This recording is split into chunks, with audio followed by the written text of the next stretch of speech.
our course, what the course is all about. We'll talk about the structure of the program. We will now go into introductions. I'll talk about myself, how we got where we are, introduce some of our other facilitators, and then we'll go around the room, just, telling each other who we are and what we do and how we intend to move up with this program. So that's going to be the structure of today's program. And then when we are done with that, hopefully we should be done with that in about 45 minutes. We'll take a little break and come back to do the first module on today on this course, which is the FM Foundations module. Okay. I would like to start with how this class is structured in terms of the presentations and in terms of how the class should hold. First thing we should note is that this is a formal training program. It's not an online program. It's actually a live class. And being a live class and a formal program that leads to a certification in facility management, we expect that each person coming to class will get ready for class, which means no bed chests, no bedroom scenes. If you're in the bedroom, you have to be on a sitting desk, and no video off, okay? Part of the reasons why we have these rules is to ensure that we have everybody actually in class, okay? So if you are lying down under your duvet or trying to board a bus somewhere or trying to finish a project somewhere and pretend to be in class, you will only be pretending to be in class. This has to be formal, okay? So that's our first requirement. Everybody must be seated as if you're in class, just that we have given you the privilege of providing your own class, okay?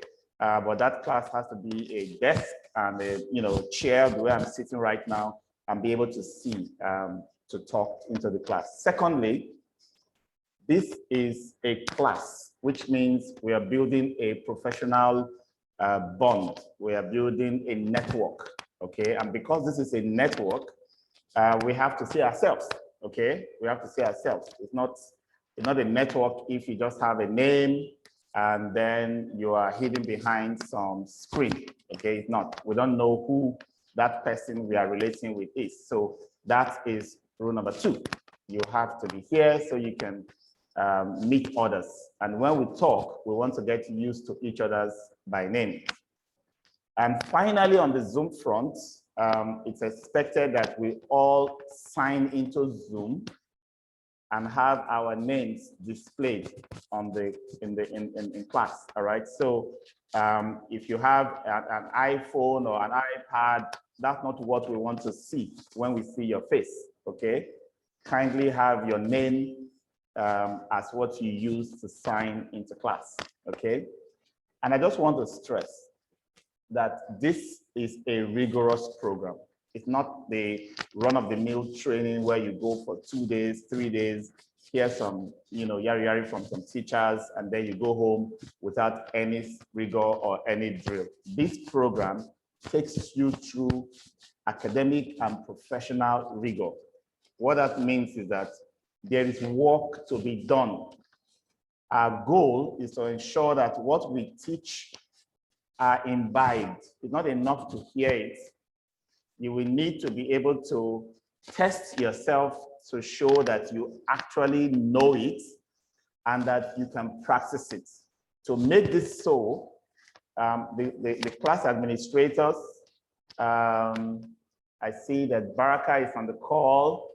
I expect Adekweju to also be on the call, and a couple others from the Max-Migold team.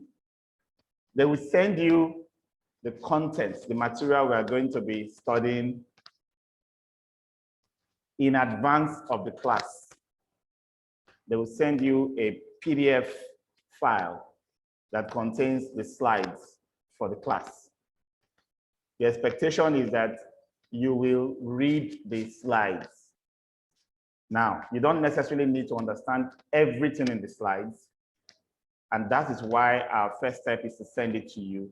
You write down your questions. If you have printed it out, you mark things that you need clarification of, right? And that's the first thing. When you come to class, the class structure is such that we'll have an introductory period of discussion. So we come into class, we talk about our last class. Everybody must give a feedback from what they learned in the last class. That's the first thing we do around the table. That's one. And then two, and then we also have solution sessions. So immediately after we've done our takeaways from the last class, we have solution session where anybody can bring up any FM professional challenges you are encountering or you're having in your workplace. There's a project going on, issues with contractors, tenants issues, you have energy concerns, whatever. Bring your current issues to the table, right? That's one of the ways to deepen the learning, because everyone gets to learn when a solution is provided for one person, okay? So that's the first part of the class. And then whoever is teaching for the day, I'm not going to be the only facilitator in this program. We're about 8 or 9, if not 10, but I'll be taking close to 50% of the program. And you would understand why by the time I start introducing myself. So you get a sense of why a lot of the burden of teaching this class is on me, okay? So the facilitator will teach for 90 minutes. During that 90 minutes, the expectation is that we'll all be muted. Okay, we'll all be muted during the 90 minutes. So there's a 30 minutes discussion, and then there's a 90 minutes presentation. During this period, you are not only listening, you are taking notes and writing down questions, because we're going to have another 60 minutes of discussions where all that you have noted, all the questions you have, so mark the slide number, mark the item of concern, the contribution you want to make, the story you want to share, illustration you want to contribute to the class, note them down, right? So once we finish with the presentation from the facilitator, we now go into an open mic session where we all discuss what we have just heard and so on and so forth, right? Now, at the end of that, for more than 60% of the training content you will receive, you will find questions at the end, about 10 essay type questions. Those are our assessment questions. You take those assessments immediately after the class is over. They are simple questions, all their answers are inside the slide.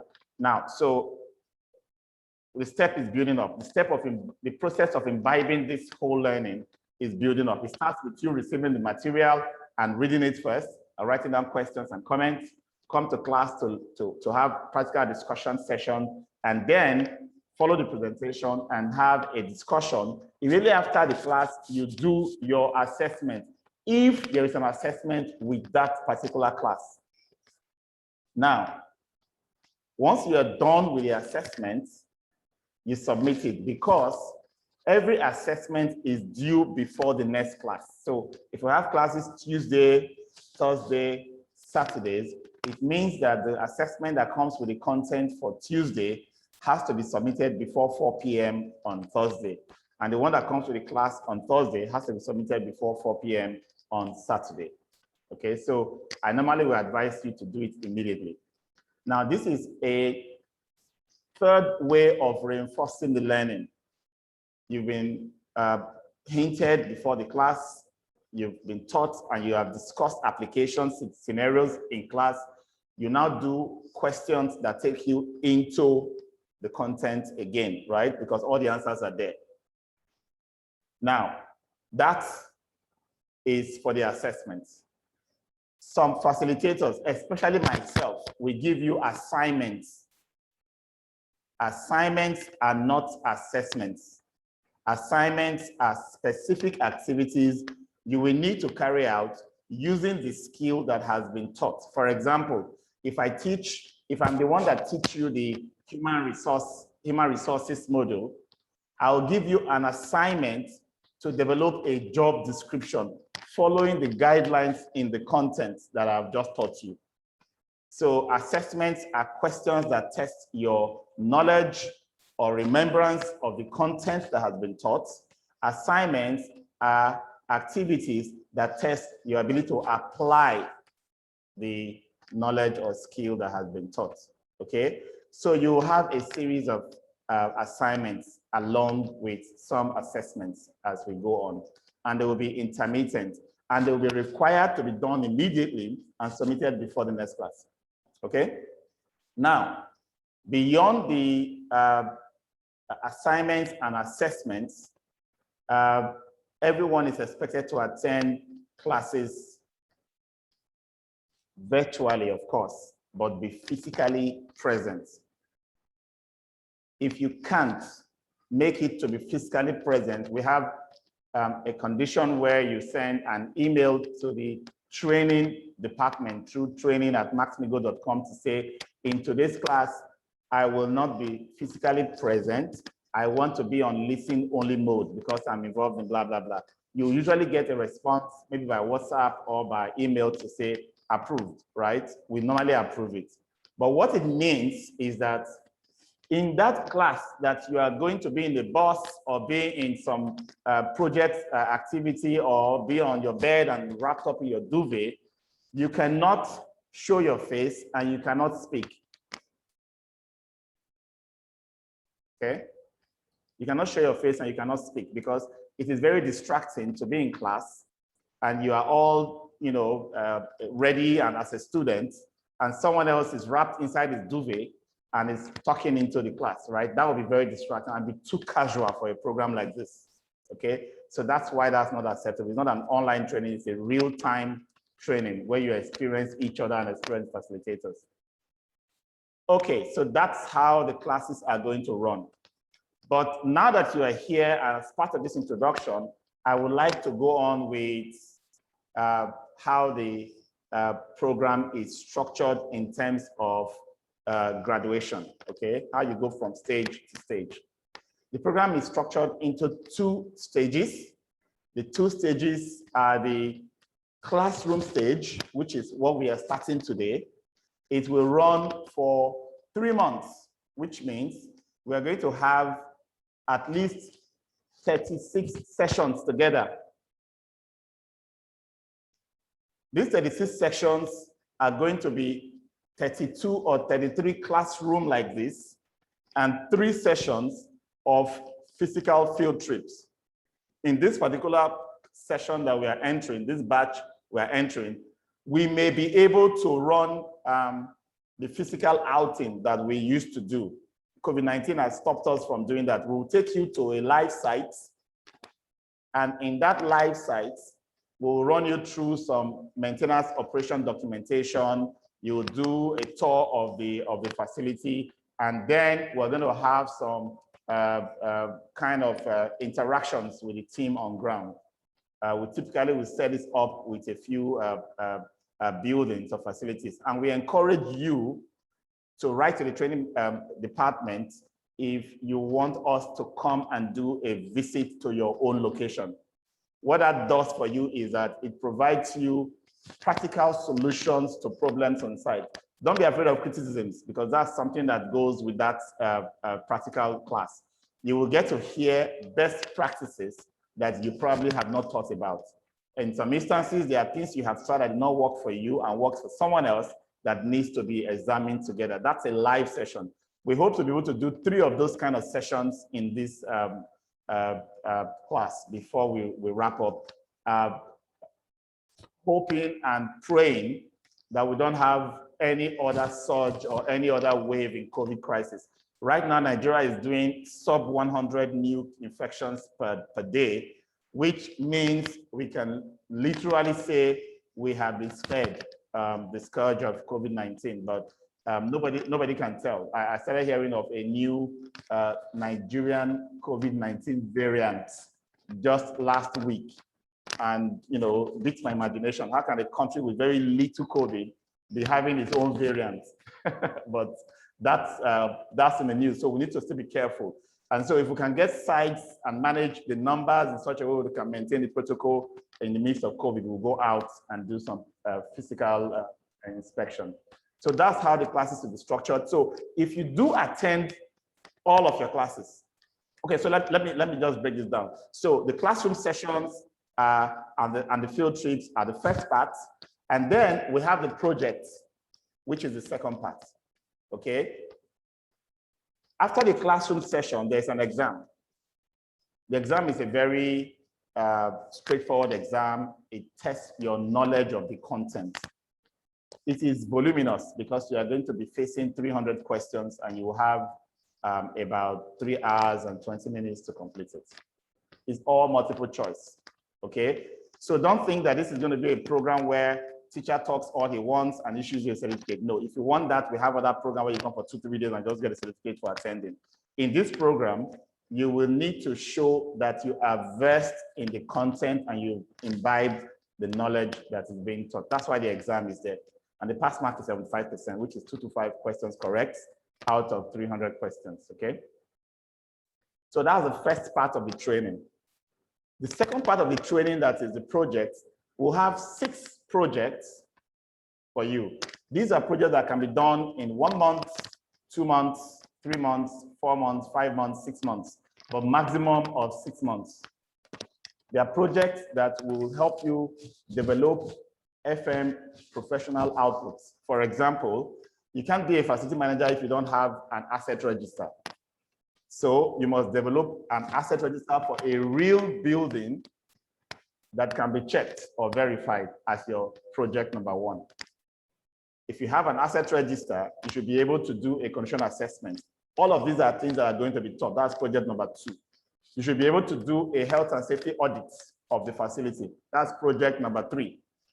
You should be able to do an emergency plan for the organization. That's project number 4, and so on. We have 6 of such projects, right? So because we're going to be teaching you through 30 to 32 classes, and a lot of the content will have information that you will need to implement your project, we will give you the project dockets in time so you can see what will be required. It's just templates to fill out, data into it. If you are already a facility manager and you have this documentation in your office, you just need to validate them and redact them for the project so you can submit. But if you are working in a position that is not facility management and your organization will like you, or you can approach them to use their building, a head office, a site, a project office, or whatever location to produce those outputs. I don't see any employer that will say, don't do this for me, because this is real practical FM output that consultants are paid millions to develop that you'll be doing for free for them. So we expect that to be a breeze for you. Now, beyond that, there will be some of us who already now either don't have a job or have a job that is not facility management and are thinking of doing a switch from facility management. You approach it in 2 ways. First, the moment this program kicks off, by the time you are in your 6th to 10th class, I can assure you that you can go for any FM interview. We've had a case of someone who was in this class. In her 12th class, she got employed as head of FM for a merchant bank. It was a big role for somebody who was just practicing FM. But we've taught enough practical skills to get her through the interview, and she was able to settle into the job. So the point I'm making here is that once you are here, if you don't have a job or you're thinking of switching job, begin now to apply. Now, second approach that we have built into the program is that we have an internship support program as part of this. So if anybody wants to take the internship route, it means that you will find at least 3 organizations where you would like to serve. We'll write letters that you take to them, and then we'll work with you to create your profile that we're going to market to other companies, more than 800 companies in our network, to say we have ABC people who have been trained with ABC knowledge and skills, and they'll be willing to do their internship in your organization and produce so and so output for you. right? So we do that marketing in conjunction with you, and then we make sure you have interview opportunities with organizations to bring you in. Now, so that is an internship. And for those who are taking it, it must be seen as part of the program, not a job. The reason is that if you didn't have an experience before and you want to have an experience in your CV, you need to be, we are building this in so that you can get that experience into your CV. So maybe you had a job before, you were earning 100,000, 200,000, 500,000, and you want to take the internship. Most companies that offer internship, we typically pay internship allowance of 50,000 naira or less. And they will give you as much work as if they are paying you 500,000. If you're not ready for it, don't go for it, because that's embarrassing. I've seen people go for internship and start complaining that the money is not enough. That is not the idea. The idea is that if they give you an allowance, it's just on the side. The internship is a part of your program. So prepare yourself for that if you are in that situation, okay? And then we also have a recruitment service. Max-Migold does recruitment for the FM industry. Most employers will reach out to us when they want to employ people for their organizations. Because of that, we automatically have everyone who have graduated from this program, pass their exams, listed in our recruitment or talent management platform. We have a platform that you will all be uploaded, onboarded into, and that is where you'll be showcased to employers continuously. And whenever we have a brief, we actually present your profile for employment. And once we get the employment, don't worry, the employers pay us for placing you. Even if your job right now is very profitable and we find an opportunity that is more profitable, we will definitely recommend you. And when they employ you, they will pay us for putting you into that role. Okay, so that's the stretch, but let me tell you how the scoring is done. The attendance in your classes attract a 10% of the first part, which is the classroom part. It attracts a 10% of the scores. Your completion of your assignments and assessments takes another 20%.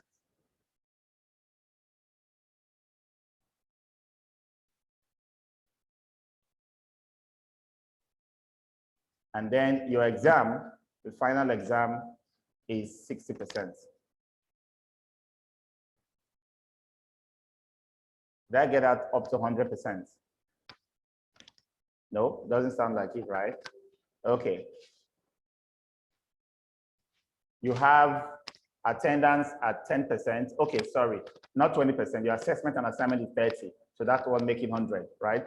So attendance is 10%, your assignment and assessments together is 30%, and the exam is 60%.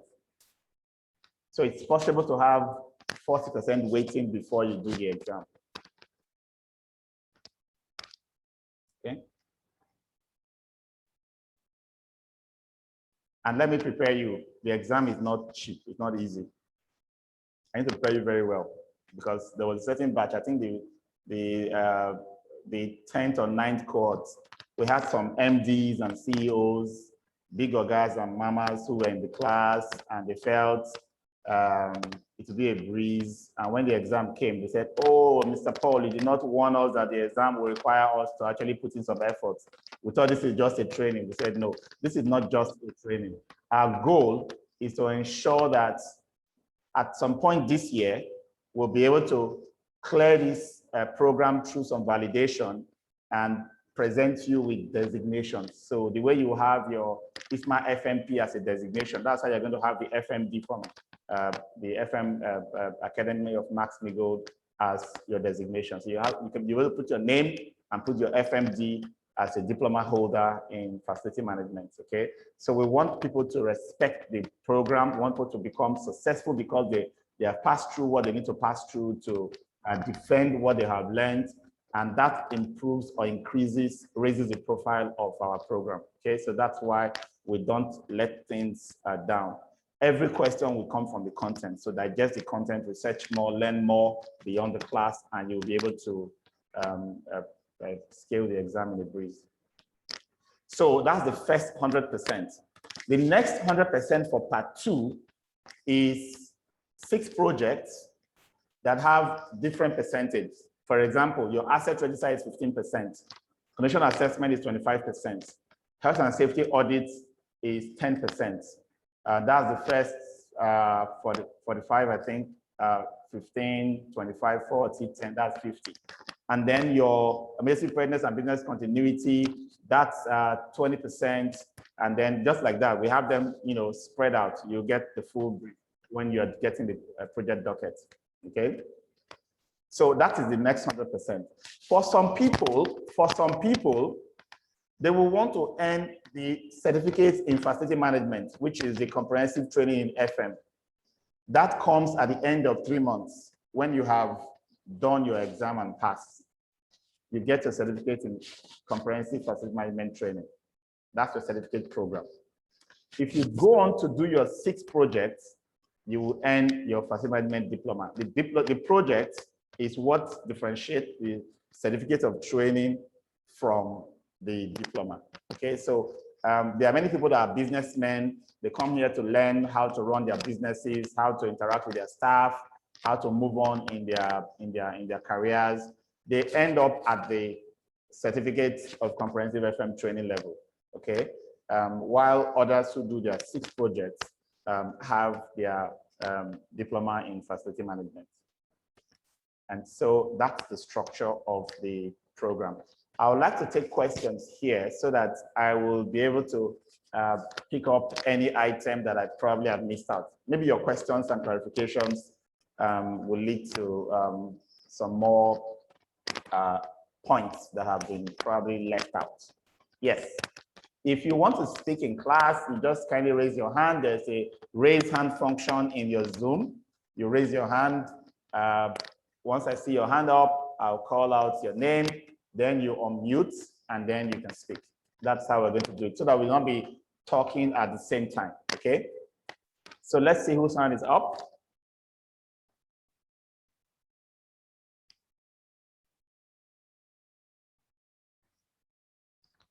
All right, I have Kingsley, is the first hand that came up. Kingsley, please take the mic and let us have your comments, question, or contribution. Good afternoon, everyone. Good afternoon. My name is Kingsley. I'm sorry, I came up a little bit late because I'm actually having this class in the office. So I was not able to pick up for the first 15 minutes I was away. I just came in and done. But my question goes this way. I was able to get the first part. You said the classroom attendance is 10. The assessment and the assignment, did I get that correctly? Yes, you're right. It's 30%, and then the final exam is 60%. Yes, please. That sums up to 100%. Yes. Now, and you also said something, if, for instance, you won't be available for a particular class, yes, and an email should be sent a day or an hour to that program, or how? And then the part I didn't get correctly, because this kind of a person, I believe this training should be more of practical. Yes, we need the theory aspect of it to really understand it and how it goes. But how do we go about the practical aspect? Okay, that's a good question. So in my explanation, I shared that we usually have outings where we'll all go out and practically see some things in some facilities. At least 3 such practical sessions are planned, okay? And we are happy that this particular class that you are in is happening at a time when the COVID-19 situation is kind of reduced for us in Nigeria. So we are hopeful that we should be able to pull off outings. So that's the big part of the practical. But, and listen very carefully, because FM, we'll talk about what FM is in a bit. It's not a It's not a both and not type of profession. The discussions we're going to be having in class should give you a lot of practical insights. And that's why we say participate actively in the solution section. We're going to have sessions where we bring problems to the table and talk about them as well. And you learn from the experiences of the facilitators and the other classmates you have in class, okay? Thank you. So let's hear from Ibukum.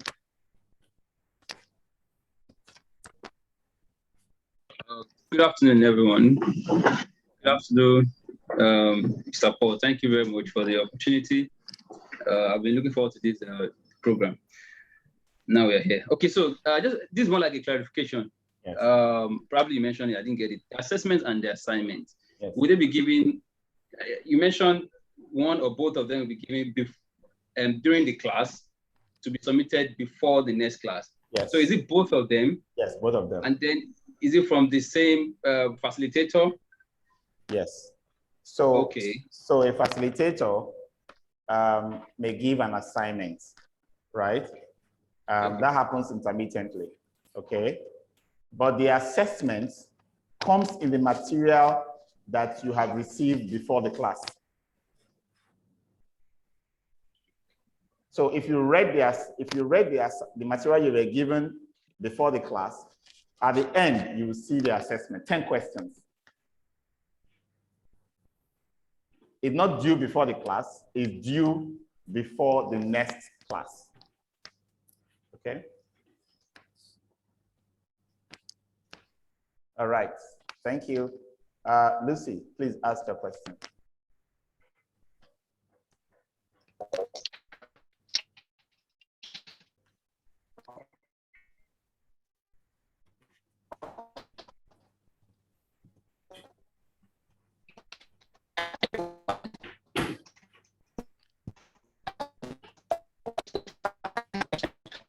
Lucy, maybe what we can try is to put off your video temporarily. Let's see whether your audio will improve after that.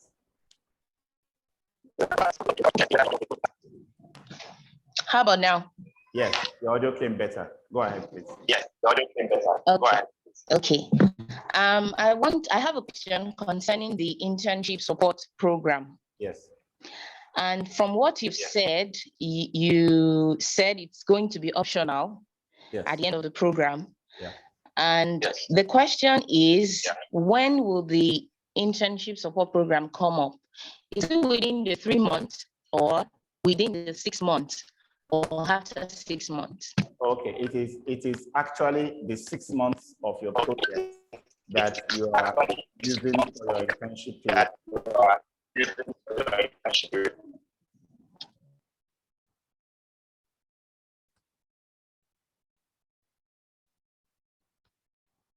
that okay? Is that clear for you, Lucy?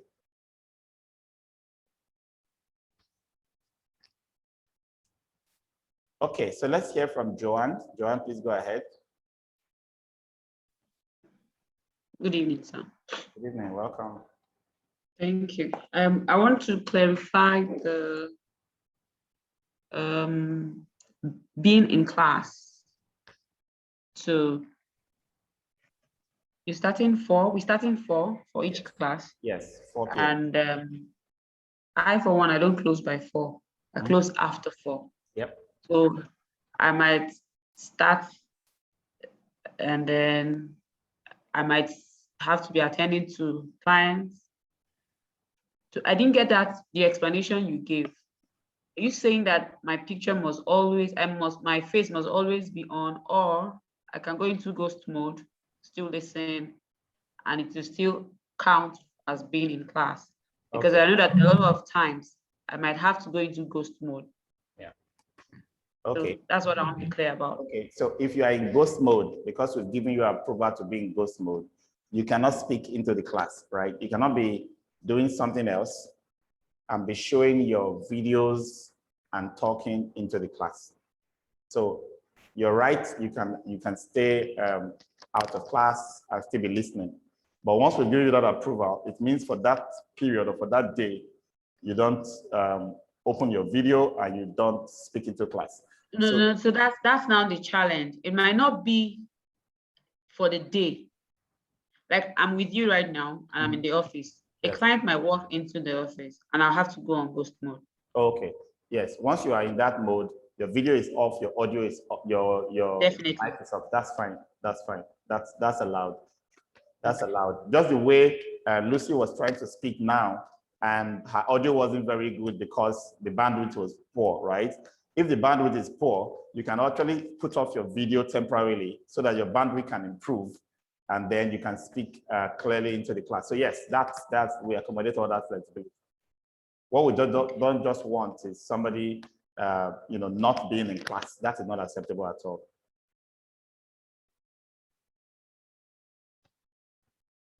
All right, answer me your question now. Go ahead, please. Good evening. Good evening, welcome. I'm glad I'm in the class right now for so long. So I also have, you've explained a lot about people that want to actually work for organizations. What about those people that want to actually set up a business? So how do they benefit from this training? Yes, it covers all that as well. We have the FM business models captured in the program, and you will learn how to develop relationships. You will learn how to scope work for your clients. You will learn how to deliver the services to your clients. So everything is in the program. You really can't do a business of a profession that you don't understand. So that's the whole idea. So this is going to bring you into the business as a professional in the field, not as a job man or a businessman in the strict sense in the strict sense of the word. Okay, so that you come out as a professional, investing in your business and knowing how to deliver the services. That's what this is going to do for you. Okay. All right. Thank you. Let's hear from Cephas. Did I pronounce your name well? Is that Cephas? You're muted. Unmute. Yes, you did. Good evening, sir. Good evening. And good evening, everyone.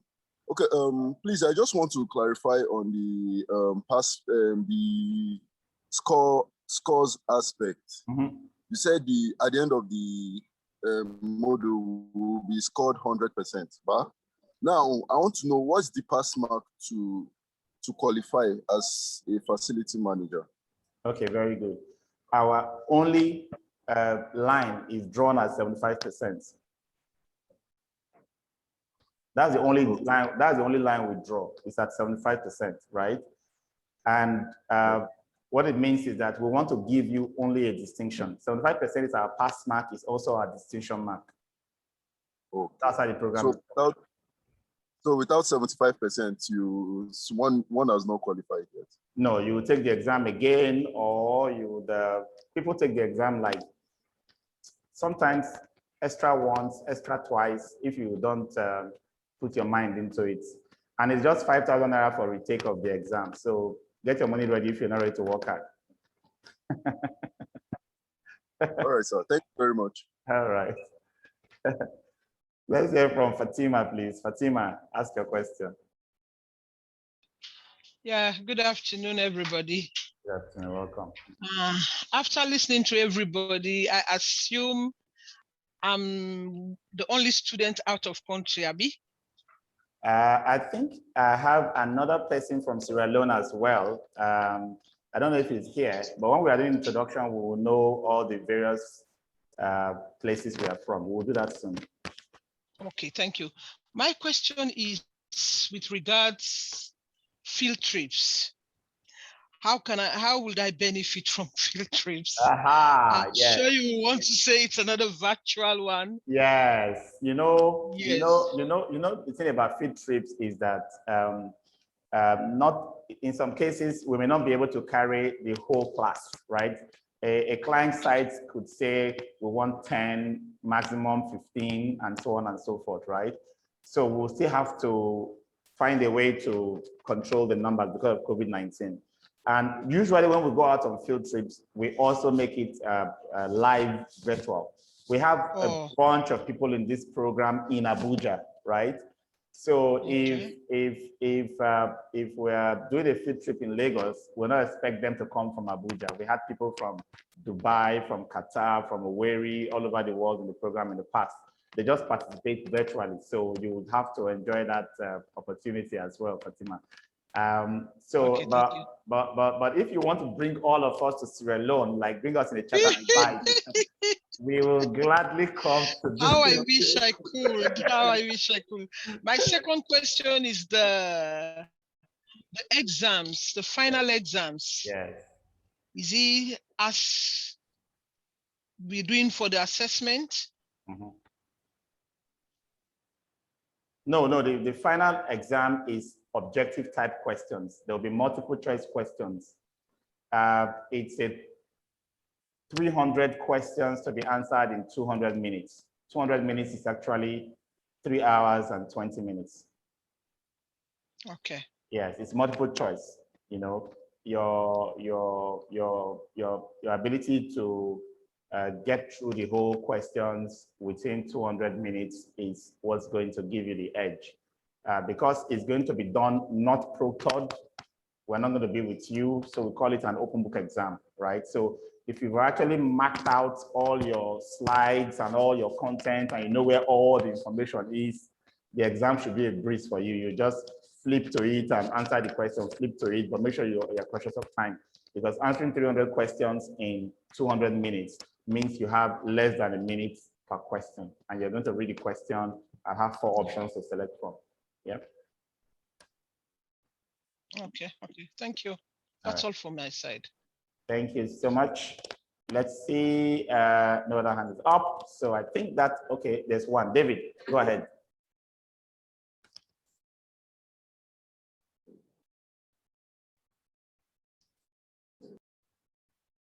Are you muted, David?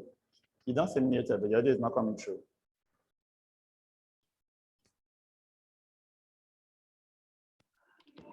Can you hear me? Yes, coming now. Go ahead. I was saying, okay, good evening. For someone who doesn't make the cut-off mark, which you said is 225 in the exam, I don't plan not to make it anyway. But, okay. Are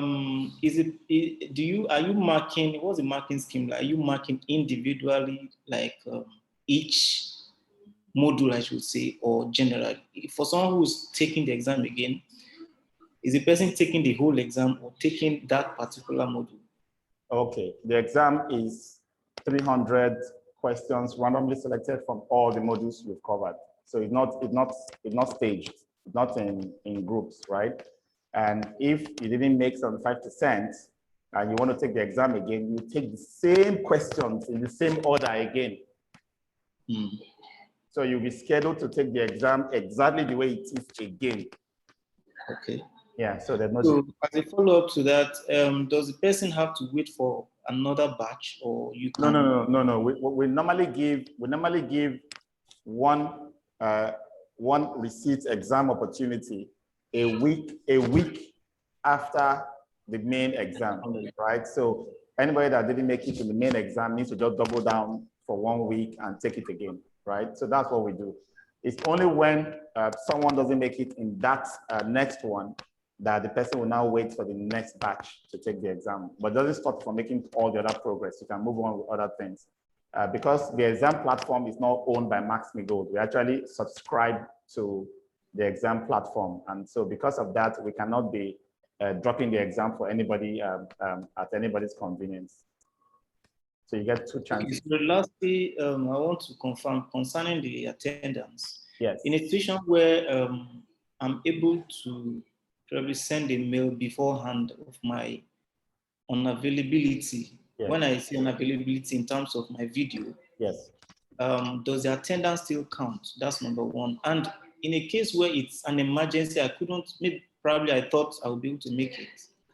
And somehow, some way, even though I was present for the class, I couldn't turn on my video. Does the attendance still count?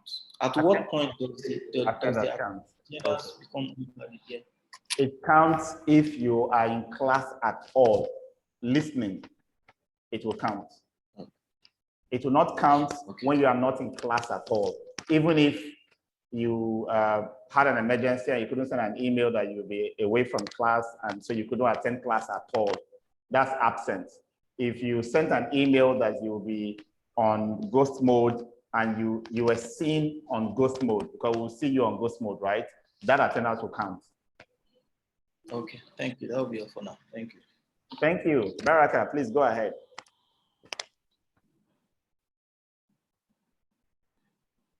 Baraka, it's your turn.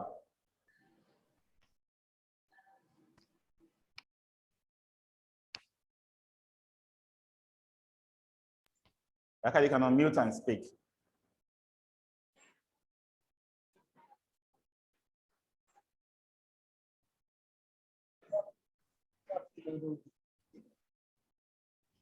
Hello? My question, Go ahead. mention something about Barakat, we need to see your face first. Can you put on your video? If you have to speak with a low bandwidth and put off your video, we would accommodate that. But you are the administrator of this class, even though you are a student in the class. So that happens. Sometimes we have administrators of the class who are also students in the class. For example, because everybody that comes to Max-Migold to work will automatically take this program as a compulsory program, right? So you could be employed to manage the class and you must complete it and also pass it. So you see some of our staff on the program as well. Yes, Baraka, can you put on your video so that we all see you?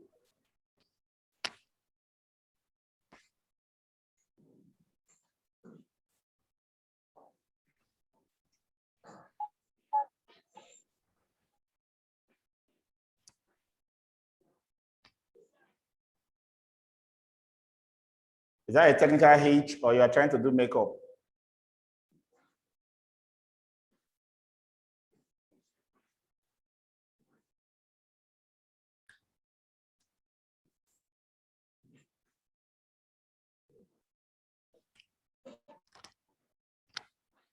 Olushola, you're in the same room with Baraka. Can you please tell us what?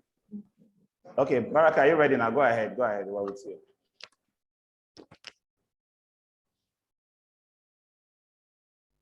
Question is, if I already have a place for internship, for 6 months internship, that is supposed to be from Max-Migold, that's I suppose. If I already have a place for internship, will it be added to my profile? I understand you said you'll be creating a profile.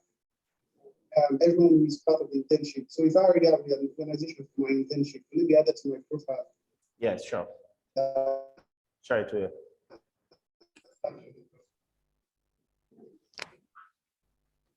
So, all right. So we're going to do some introductions now. I'll start with myself. Do we have another question? Any other question before we get into the introductions? Okay. Tony, you want to ask a question? Please go ahead. You can unmute.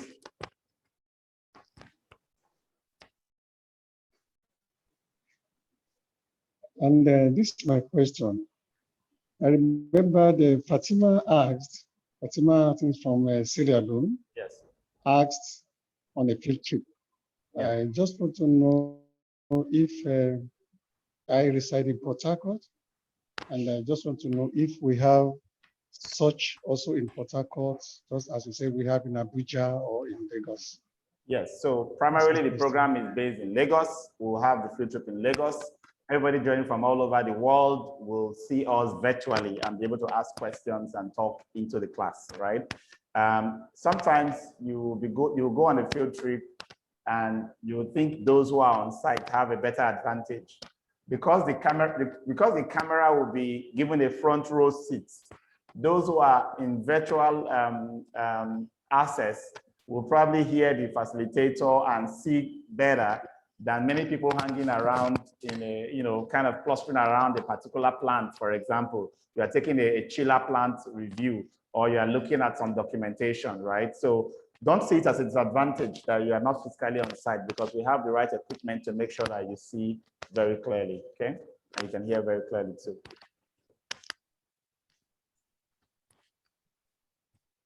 Yeah, sorry. Then is it possible if we are aware of the field trip on time, can one make a trip down to Lagos? Why not? Why In not? Nigeria, We will definitely. one can afford it, and somebody come down. Yes, we will definitely let you know, because the field trip usually takes weeks to plan, right? We start writing to sites and management of various organizations. They will give us approval. Once we get the approval, as we start scheduling it, we start letting you know what our plans are, so that you know the dates we're going to be doing field trip. We used to try to focus a particular trip on air conditioning, plumbing, fire system, green building or smart building. We used to focus it on different aspects. But our focus this time will be to understand all there is with the various buildings we're going to be visiting. So we're going to learn multiple dimensions for each building. So yes, we'll definitely give you information, okay? Thank you. And if you decide to invite us to Harcourt, I probably will be the only one coming. Everyone else will be on virtual. No problem. Olayemi, let's hear from you, please. Good afternoon, sir. Good afternoon, everybody. Good afternoon. Welcome. Thank you, sir. So I'd like ask concerning the final exam. Are there practice questions that one can practice ahead of the main exam? Unfortunately, no, at all, no.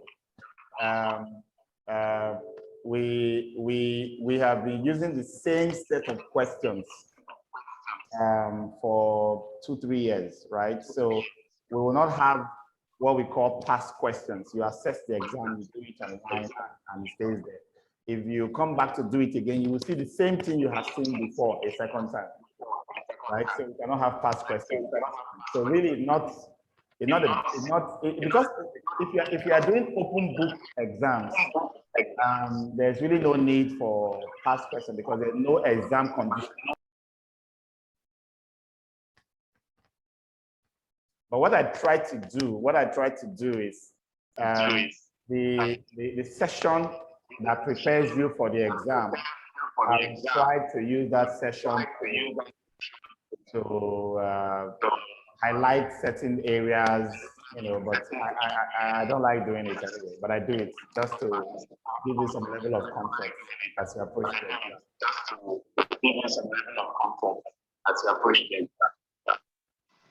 Okay, thank you, sir. Thank you. Franklin, please ask your question. Good evening, everyone. Good evening. Yeah, my question is, how many hours does a typical class last? How many hours do we expect to spend in a class? 2 to 3 hours. 2 to 3 hours. 2 to 3 hours. Yes. Now, the first 30 minutes is discussion. Lessons you learned from the last lesson will be analyzed, and solution sessions where you can bring up work-related professional issues, okay, where we can give you advice at the beginning of every class. Then each class is a 90 minutes presentation. Each class is a 90 minutes presentation, right? So if at the end of that 90 minutes presentation, there are lots of questions and discussions and everything is firing in all directions, then of course, we'll get to 7 p.m. We try to make sure we close at 7 p.m. I think there's been one facilitator whom the class stretched to 7:20 once. And I said, no, let's try and keep it to 7 p.m. All my classes would definitely end before 7 p.m. Okay? Sometimes if you decide to come very late to class, by 6 o'clock, 6:15, the class is over, right? So you probably will miss it completely because you thought it's going to be late, okay? So 90 minutes is the core that the presentation takes for each class, okay? All right, thank you so much. I'm going to give us a 5-minute break. We take breaks during this class. You can stretch, grab a drink, take your eyes away from the screen briefly and come back in 5 minutes. So this is 5:02, 5:07, we'll resume immediately, okay? Thank you.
Okay, welcome back. I'm going to flip the introductions, reverse it. So we're going to hear from you first. Kindly turn on your videos, everybody. Kindly turn on your videos, everybody. We're going to hear from you first. You just tell us your name, if you have face mask. Adria, you have face mask. I'm sure I've been on a journey, I'm telling you, I'm tired. Oh, wow, wow, Adria, wow. I'm just getting back into Abuja. Okay, welcome. Thank you. Okay. So you would tell us your name, what you do, and you know how you plan to use this program in your career or your business. Okay. So those are the three things we want to hear: your name, what you do, the company you work for, your role there, and how you want to use this program in your career. Okay.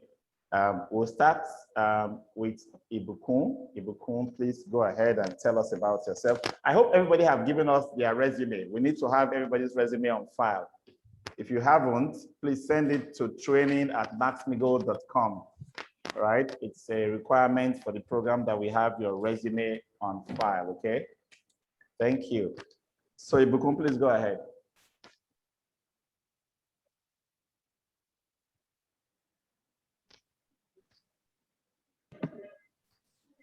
Okay. So please, I just want to sure I got the format. Yeah. My name, where you work and what you do there. That's your name, your organization and role, and then how you want to use this program, or how you want to use this program in your career or business. Okay. Okay. All right. I'm Ibukun Akoni by name. Currently, I work with Premier Lotto Limited. Okay, I'm the facilities management unit team lead. Okay, so some call it facilities manager because I report to HR and admin coordinator. Okay, so I still check with him on some things. So, sure. But basically, I'm the team lead for facilities units. Also, sorry, add your location so get a sense of whether you're in Lagos, in Ibadan, in the Akure, in the Iweri or Port Harcourt. Let's add that to the introductions. Okay, so I'm in Lagos. Okay. So really precisely. Okay. Okay, so yeah, how I plan to use this program is definitely to know more in this profession, and to have. I don't really have anything in terms of education wise that is in line with what I'm doing. Okay, basically I had a background in civil engineering. Right. Okay, so I wanted this to add up to it. I'm of course doing a master's program too anyway, but it's also majorly management inclined program. Super. So, but also I look forward to change of job, and of course help businesses. Very good. So in line with FM. Fantastic. Okay, so there. Thank you. That's very good. Very good. Olayemi, it's your turn. Please get on your mic and do your introductions, please.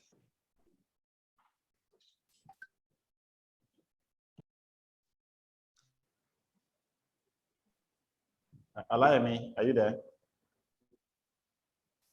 Okay, it's not. David, please take the mic. Okay, my name is Dada David. I'm based in Lagos. I'm a real estate officer for an investment company. Real estate officer is what my complimentary card shows, but more like a facility manager. And I intend to upskill my knowledge of facility management, which is the essence of this, and subsequently also upskill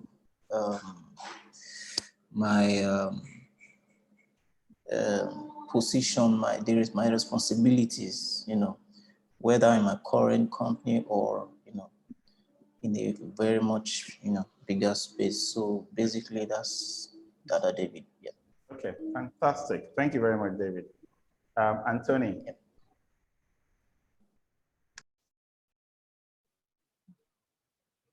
Yeah, my name is Anthony Mobolanli Obayi. I work with St. John's School in Port Harcourt, in Lagos, in Ibadan, before I came to Port Harcourt. All along, I've been one of the final class teacher, taking those who go to secondary schools and even JSS 1 to 3. So my interest in this program is really to help establish myself in administration and upskill myself also. So when I finally move out of working as a teacher or in a school, then I want to establish myself, start my own business. And my interest in this program will surely help me to achieve such goals. Fantastic. Fantastic. Thank you so much, Anthony. That was good. Joanne, please.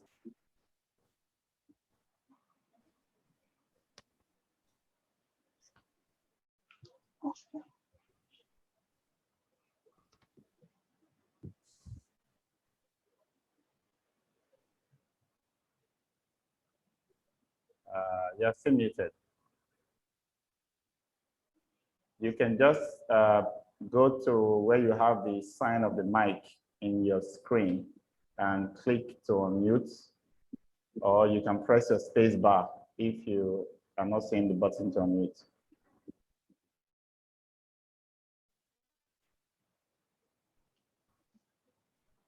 If you just hold on your space bar on your computer, you'll be unmuted.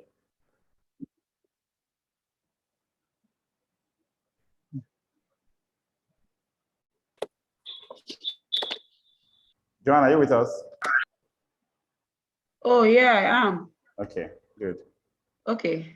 At some point, I couldn't hear you, so I didn't know what you said, or who you asked. Okay. Your introduction, please. My name is John Simpa.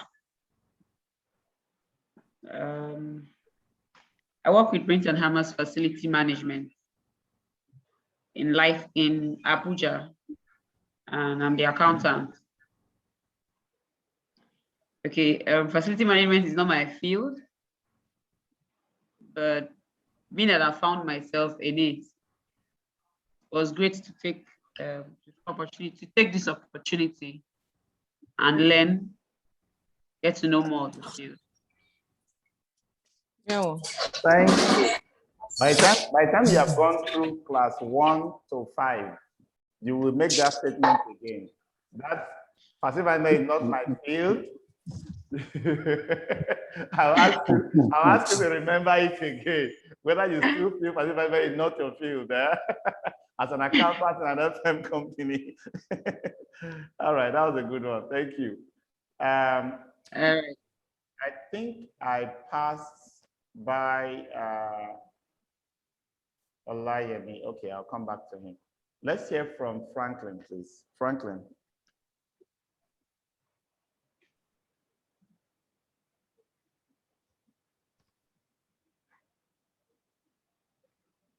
Franklin Woye, it's your turn.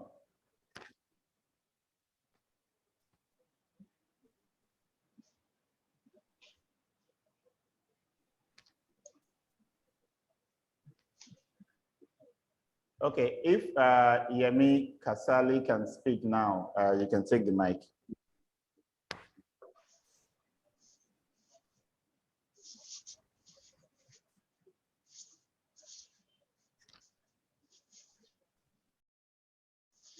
I'm actually marking down the names of those who couldn't speak when it was their turn. Anselm, please take the mic.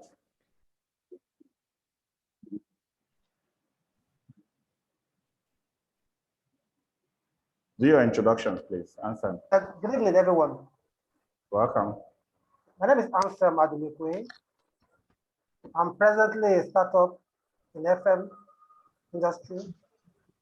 And I have a company called Invest Integrated Services Nigeria Limited. I'm currently doing a master's degree, about to finish the master's degree in FM University of Lagos. So I'm actually in this program to actually get the practical feel, the practical know-how, on how to interact with my business, my day-to-day business activities. And I'm also here to expand my knowledge horizon on how to get bigger clients based on this training. Very good. I'm presently in Lagos. Very good. All right. Thank you very much, Anselm. All right, let's hear from Lucy.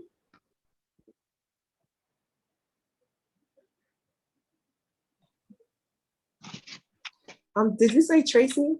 Lucy. Lucy first. I'll get to Tracy. Lucy first. I'll get to Tracy. Okay. Yeah. Lucy, you can pause your video again and let's hear your audio well. The bandwidth is kind of paused, so you can do both. Go ahead. Go ahead. Can you hear me now? Yes, it's better. Yes, it's better. Okay. My name is Lucy Abiola Oladiran. I am speaking from Ibadan. Okay. I work with an NGO here in Ibadan that deals with youth development and child development. Basically, my job here is administrative assistant, and I'm also a media personnel, and I'm also a camp counselor and a trainer. I'm trained professionally. I'm a trained camp professional in my own field. I do a little bit of voiceover. I do a little bit of video editing, audio editing, and some other media stuffs.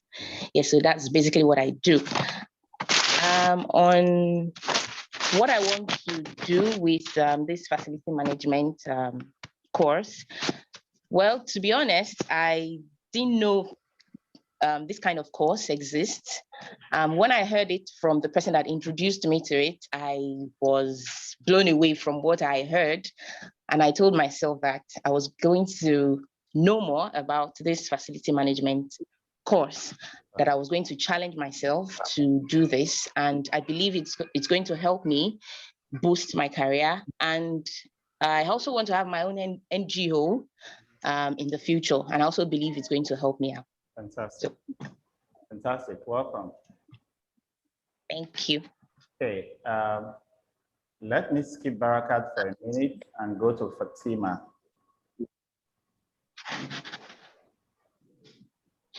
Good afternoon again. Good afternoon. Welcome. My name is Fatima Mo, speaking from West Africa, Sierra Leone, Freetown to be specific. I work for Sebo International. I'm in charge of facilities management in Sierra Leone for Standard Chartered Bank. I manage 5 properties for Standard Chartered Bank. I entered facilities management in the last year.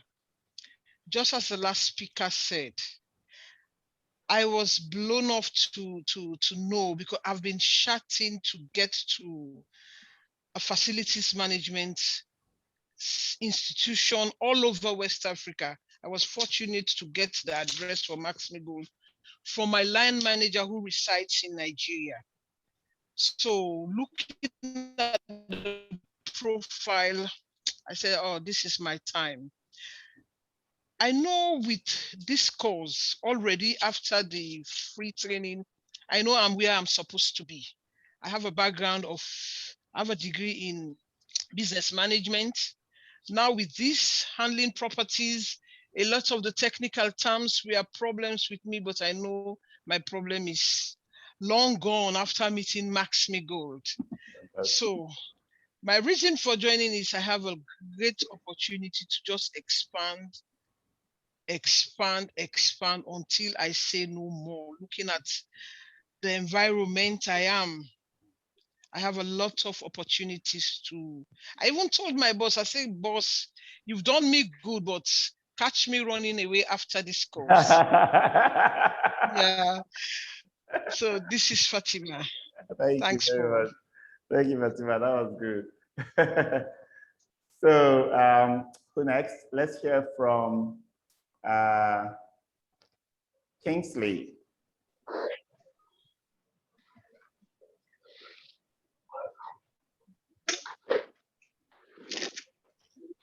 Yes, good evening once again. Good evening, welcome. My name is Kingsley Tazan. Here in Lagos, Lekki to be precise. I worked for Modex Services and Supplies Limited. We're basically into hotels. We have a sister company that is into ticketing, travels, logistics, and manpower. My position here presently is I work as a facility personnel. My boss actually told me about this program. I was like, oh man, you come here. You seem to have more interest in facilities, you know, and I love this practical aspect of it. And he said, okay, there's this course, you know, coming up very soon. We spoke about it last week, and it was like, I need you to be part of it. I said, okay, fine, lovely. I went through your site, I glanced through everything, and I was interested. You know, everything I actually saw interests me. I've actually been longing to have this kind of a course, you know, a practical aspect and also the theory to back up what I've been taught by various people that comes around. I've been opportunity to work with a lot of contractors. So when the time came and I saw it, I was like, wow, let me just go into it, because I'm this kind of person. I'm actually also planning on going into it as a practice. So I want to believe that after this course, you know, it will boost me personally, to boost my CV, and of course, it will showcase me to other places. Well, I don't intend leaving after this program. I mean, Modex for now. because I need to do like a give back. Yeah. So yeah. that which I've been taught, I also need Very to give good. it back to the company to Very also equip other Yeah. staffs here. Thank you. Okay. And then I'm looking forward for a bigger, picture. Very good. Very good. Thank you so much. Thank you very much. That was good too. Kingsley, have we seen your face today? I don't know if can you see me from there? Your video is not up.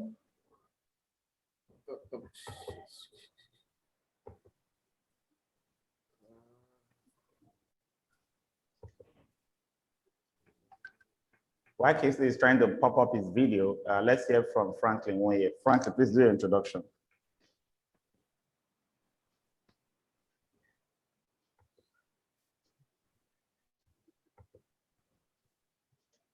Good evening once again. Good evening. Am I clear enough? Yes, your day is good. Okay.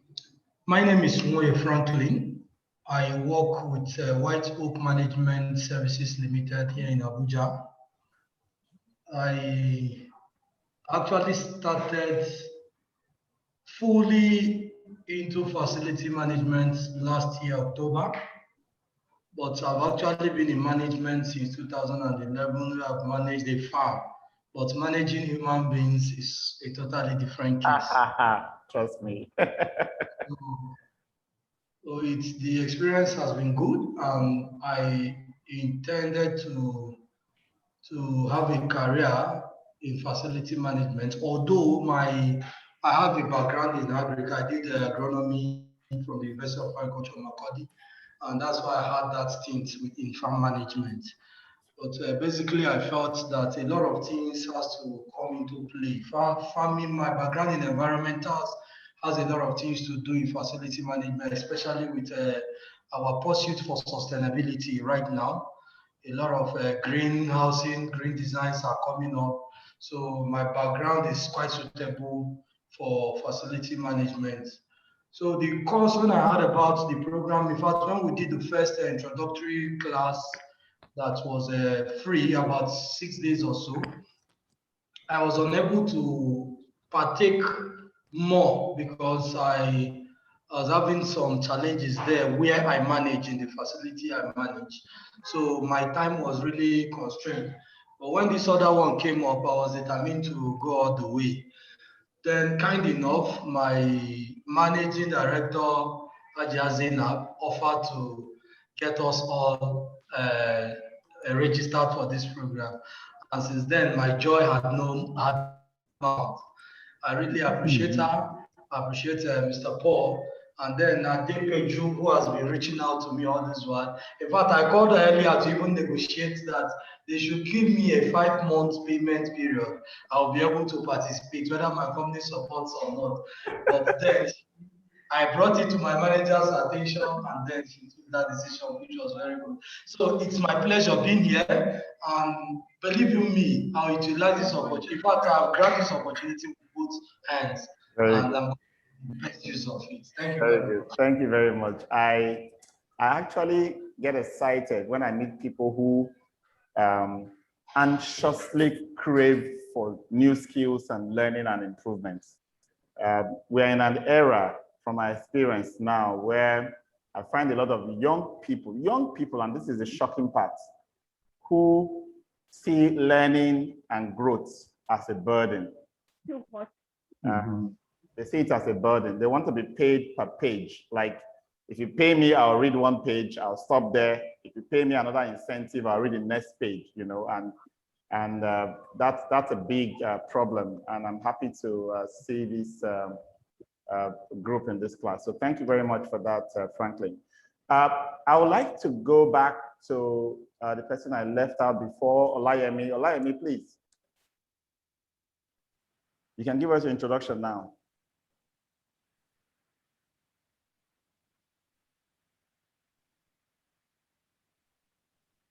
His screen seems to be frozen. Okay, so I'll move on. Let me hear from Hajia. You will speak at some time later, maybe when you are out of the vehicle. So let's hear from Daniel Adoku.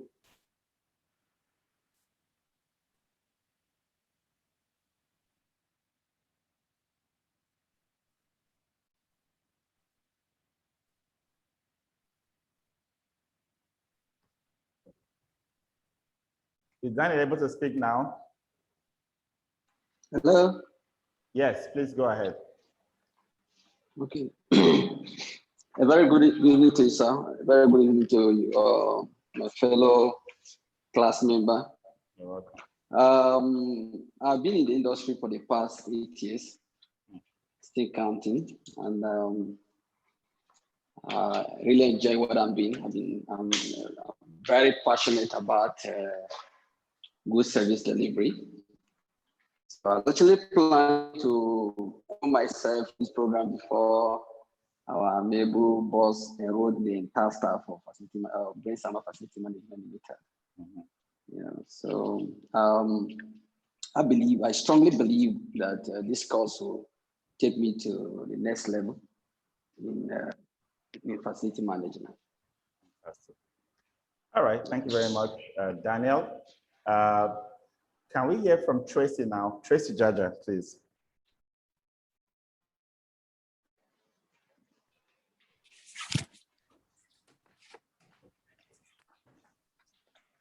Hello? Daniel, did Hello? you see your face? Sorry, Tracy, did we see Daniel's face? No, we didn't. Daniel, please Okay. show your face. Yes. Okay. Ah, fine boy. Why were you hiding the face? Huh? No, not a problem. I think it's okay now. Okay, thank you. Tracy, please go ahead. Right, thank you. Hi, good evening, everybody. Can you see my face? Yes, right. Okay, good evening, everybody. My name is Tracy Jaja. I live in Abuja and I work for Brains and Hammers Facility Management Limited. I'm an assistant facility manager, and I started in this field in 2015. So I'm happy to be finally doing some kind of official training. And Mr. Paul, we've met over the years, so I'm looking forward to the class, or to the course, I should say. Fantastic, fantastic. You're welcome. Thank you. Excellent. Thank you. Okay, Adeleye Adetayo, please take the mic.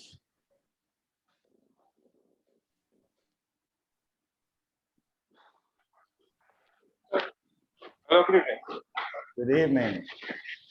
Sorry, sir, I have to move out because I'll be disturbing people in the office if I talk in the office. Okay. I'm very sorry for that. Good evening, everybody. My name is Adeleye Adetayo. From Lagos. I'm based in Lagos. I work for Abico PLC, facility officer for Abico PLC, managing 2 facilities for them.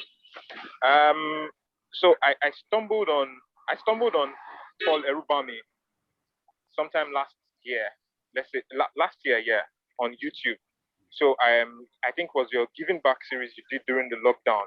So I've been digesting them bit by bit since December, and I felt, okay, this is something I needed to do. The reason why I'm doing this is obviously there is a need for learning. There is a need for learning, and I feel when I learn, I can move in my career. I have one confession. I think I met you once online. An online interview was an interview for EFINA sometime last year. I don't know. I think it was you I met an interview for EFINA. I'm not very sure. So that has been one of the things that. Okay. I've been in several interviews. Okay, but I think because when I saw the name, when I heard the name, I knew that I had seen the person before. So that was since then I've been on your case. Thank so you. It's a great Thank pleasure, you. sir. It leads you to the right place. Welcome. Thank you. Thank you, sir. Okay, so let me hear from Adebowale Odejaye.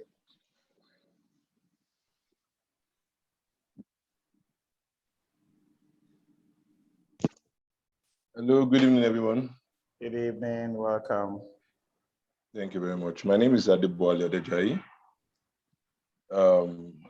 Presently in Abuja, a facility manager for Encompasses Nigeria Limited.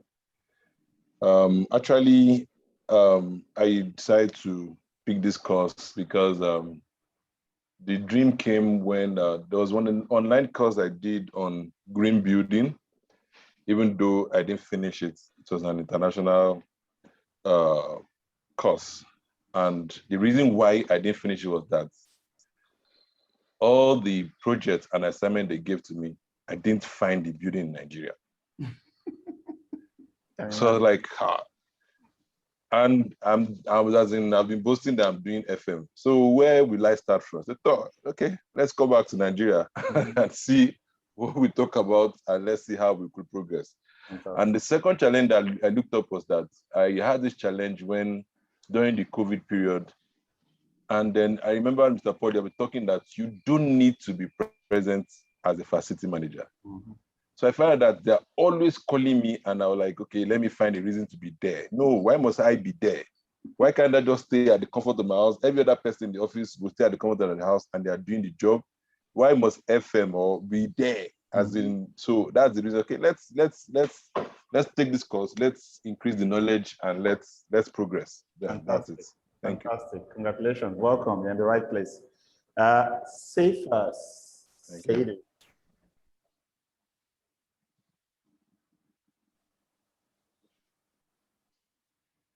Yes, safe us. You can take the mic now. Good evening, sir. Can you hear me? Yes, your audio is good. Go ahead. Good evening, everyone. Good My evening. name is Saidi Stefan. I'm based in Africa. I work with Brains and Hammers Facility Management Limited and also White Oak Management Limited. I currently manage Brains and Hammers and CTSA with my colleague Franklin as the Assistant Facility Manager.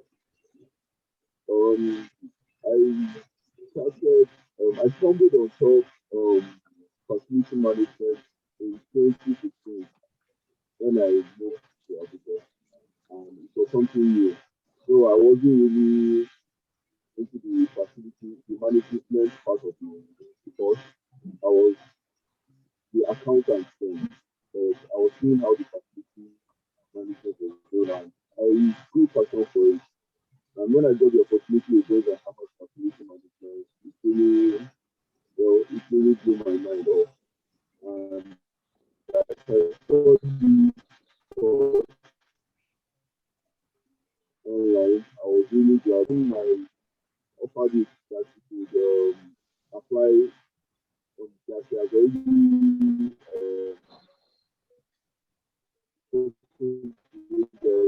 to apply.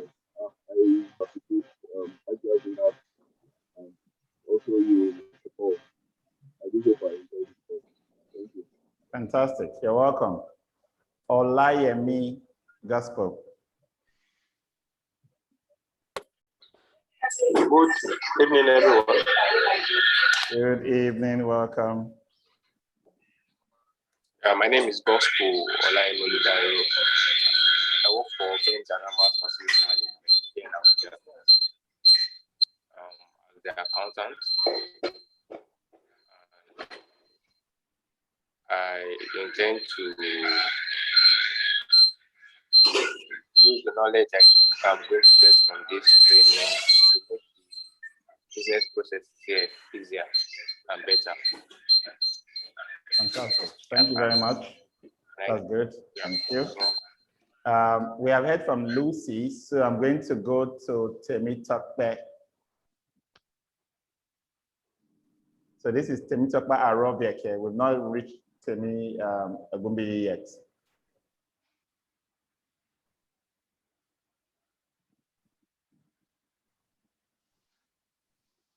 Go ahead, please, Temitope.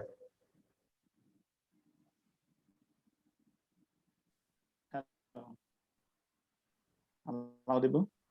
Yes, it's good. Go ahead.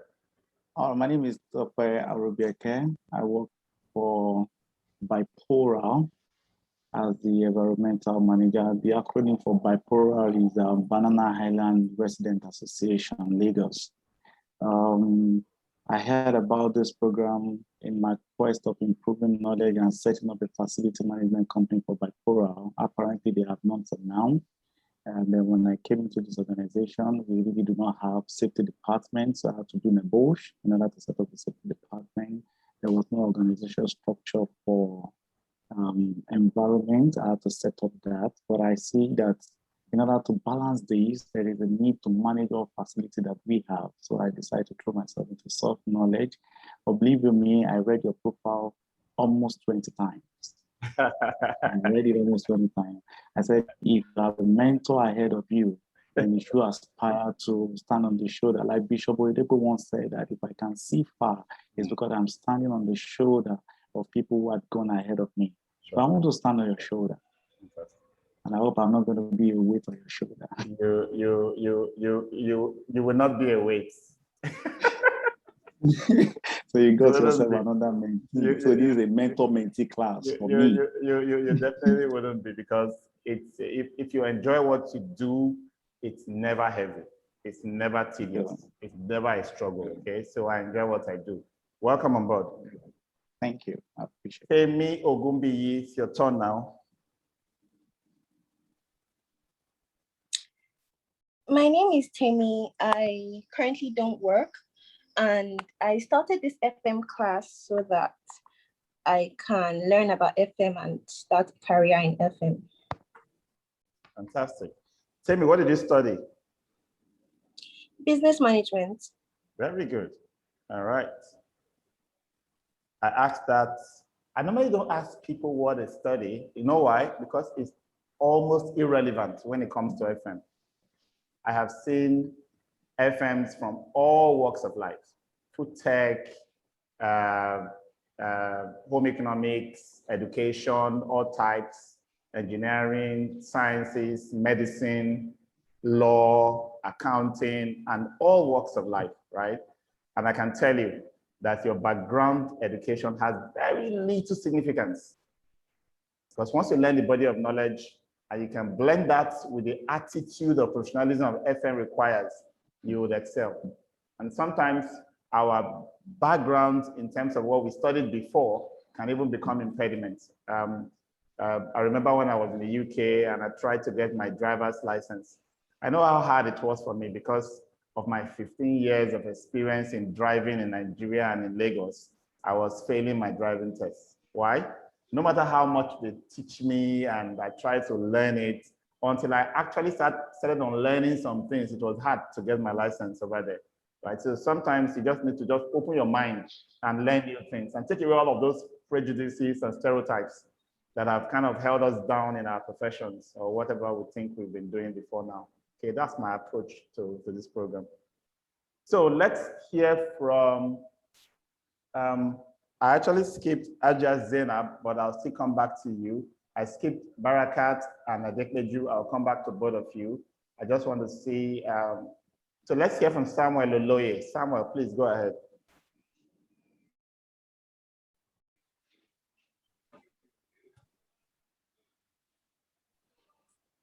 Hi, good afternoon, everyone. Good afternoon. Network. Are we Good seeing afternoon, Samuel's face? everyone. Yeah, my name is Samuel, Oloye Samuel. I work with Brains and Mammals. Samuel, we need to see your face. I don't want to. Now, yes, go ahead. All right. Yeah, my name is Oloye Samuel. Yeah, I work with Brains and Mammals Facility Management Limited, based in Abuja. Okay. All right. And basically, I see this as an opportunity for me to solve problems, because I see facility management as a platform where you create solutions to problems, to facilities, you provide solutions to people. So I see this as an opportunity for me to solve problems and also to add value to myself and the company I'm working for. Thank you very much. Very good. Thank you. That's good. All right. Let's hear from Moritala.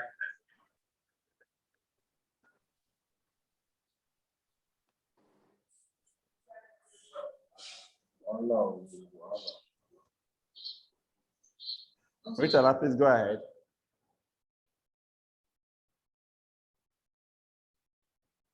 Is Moritala here? Something just moved. Okay. So let me move straight to hand over the mic to who hasn't spoken now. I think I have covered except those I deliberately skipped before. So Barakat, please tell us who you are. Wait, there's somebody in the office, Barakat. Olushola, can you please introduce yourself first? Because You seem not to be logged in directly. You're logged in with the one of the machines in the office. So Olushola, you need to show your face and introduce yourself. And then we're going to hear from Barakat and Adepeju.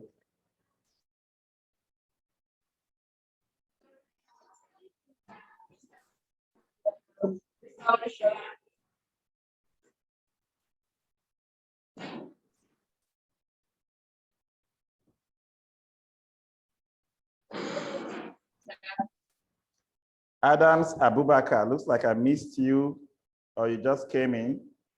Be ready to give your own introduction.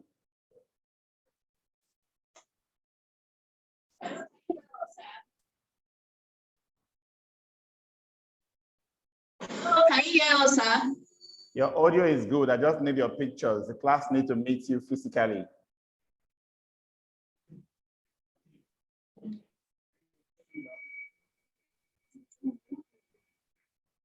And then Isaac Onje, have you spoken? I think you haven't. Have you? Isaac? No, I haven't. Okay. So you'll be on standby. And then who else did I ask? Okay, I think that's all. That's all for now. Okay, so let's hear from, yes, Olushola, are you ready now?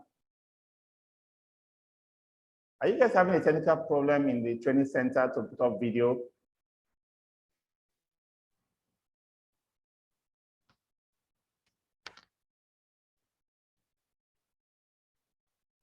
Okay, Adams, please go ahead with your introduction. Yeah, good evening, Mr. Paul. Good evening. Yeah, good evening, everybody. Yeah, my name is Adams Abubakar. I work with Brains and Hammers Facility Management Limited in Abuja here. Yeah, I'm one of the assistant facility manager supervising one of the facilities in Abuja. I've been in the industry for quite a while, so based on my background as an estate manager. So aside being a certified estate manager, I'm also a certified project manager, and being having a certification in facility management is also an added advantage to me. So thanks to my MD for giving me this opportunity. I really appreciate it. Thank you, everyone. You are welcome. Thank you. Isaac, please go ahead. Good evening, Mr. Paul. Good evening, colleagues. My name is Isaac Manuel Onje. I'm speaking from Maiduguri, Northeast. I am an assistant facility management with one of the UN agencies here. I read accounting, but all these years, my life has been around facility management without formal training in facility. So when I was in Lagos, I was doing the facility without training, and it is that experience there that got me the job here. So now I used to think, don't we have something like ICANN in facility that for those who do not read the facility in the university can do? So this question used to go into my mind, but no answer. So until recently, my supervisor just sent me the link. Say, Isaac, if you are interested, you can join. So when I saw it, I said, wow, I've been looking for this all these years. So I'm happy to be part of this course. Fantastic. Thank you, colleagues. Thank you so much. You're welcome, Isaac. Okay, so I can now turn the time to Moritala to give us his introduction. He's back in, I think, yes. Good evening, everyone. Good evening. My name is Moritala Oshaifi. I currently work I'm in Lagos, I currently work with Etco Nigeria Limited. We are into construction services. So I've been in construction for over 3 years now, and I will intend switching to facility management. So I believe this course will give me a very good avenue to do that, and also for better pay. Fantastic. Very good. That is good. Olayemi, please go ahead.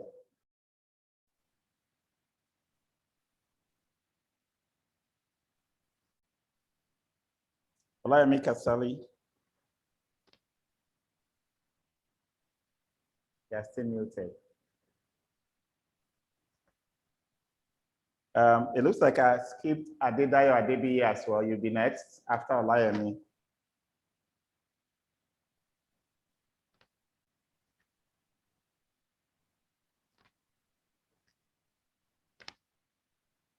Olayemi, you are not muted, but your audio is not coming through. Let's hear from Adedayo in the meantime while you try to sort out the audio thing. Adedayo Adebiyi, please go ahead. Hello, sir. Yes. Good evening, everyone. Good evening. My name is Adebiyi Adedayo Olalekan.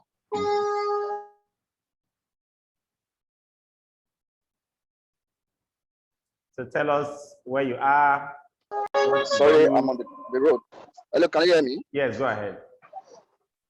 Yeah, I work with Max-Migold Estates here in Lagos. Okay. And I'm the property manager. Okay. So I joined this class because of the testimony I had from a friend, which had greatly improved his life. Mm-hmm.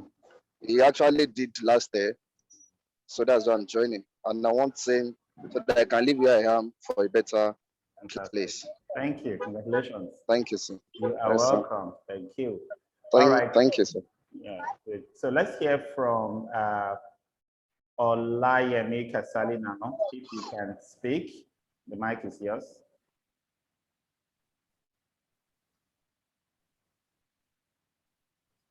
Okay. All right. So I think I have gone round the class. I've heard from everybody. We have all seen each other. Start thinking who your class governor will be in the next couple of weeks. You haven't heard from me. Ah, yes, Ngozi. Well, not Ngozi. My name is Onyekachi. Onyekachi. Okay, interesting. All right, please Yes, go ahead. Sorry. You have also not heard from me. Can you hear me now? Yes, Onyekachi, go ahead. Let's hear Onyekachi, yeah. And then I'll go to Ngozi. And I'll tell you. There is my hand. Yes, I see your hand up. So go ahead, Onyekachi. Okay, my name is Onyekachi. I work with FMDQ Group here in Lagos as a front desk officer. So my boss actually introduced me to this program. So because I was speaking to him in anger, I'm like, how can I be at the front desk a very long time and I'm tired? I'm almost giving up. So he was like, don't give up. I'll introduce you. Asked me several of questions where I want to be, what I want to do. So okay, he now told me he has a friend that runs this program if I'm interested. So he encouraged me, said you're young, so you can invest in yourself and all that. I'll actually get to enjoy the program if I do eventually. So give him Mr. Paul's number.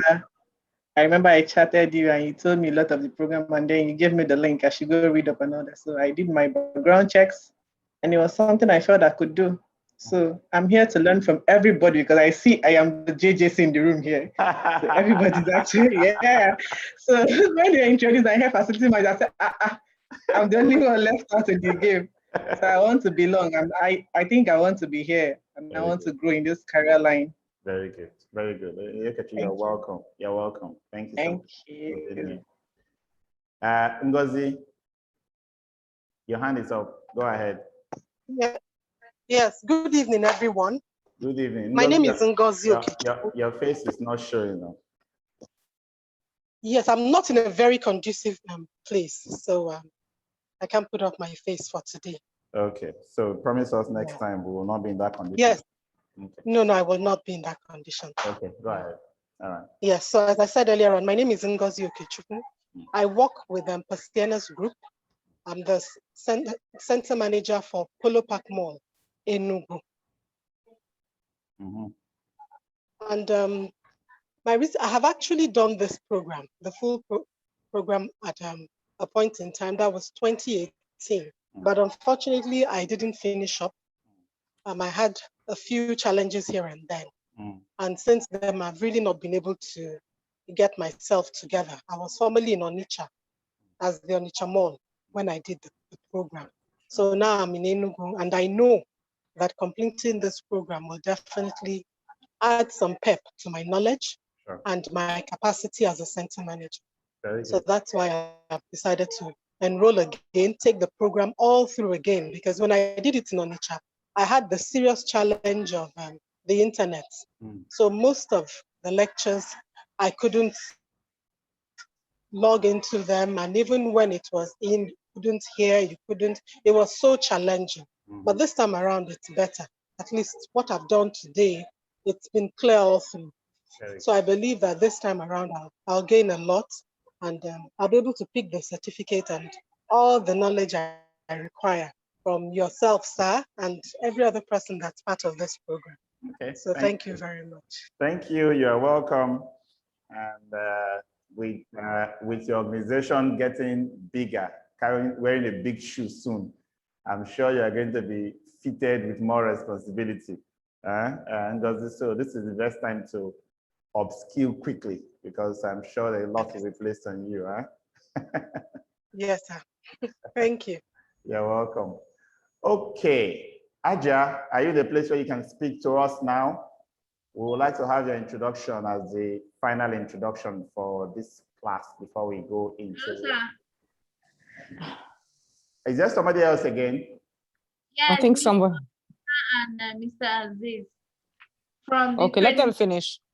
Okay. Yeah. That's who and who? Mr. Who and Mr. Who? Shola and Aziz.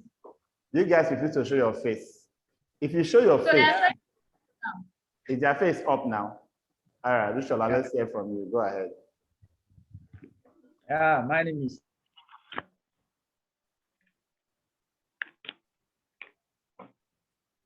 Still not seeing the face.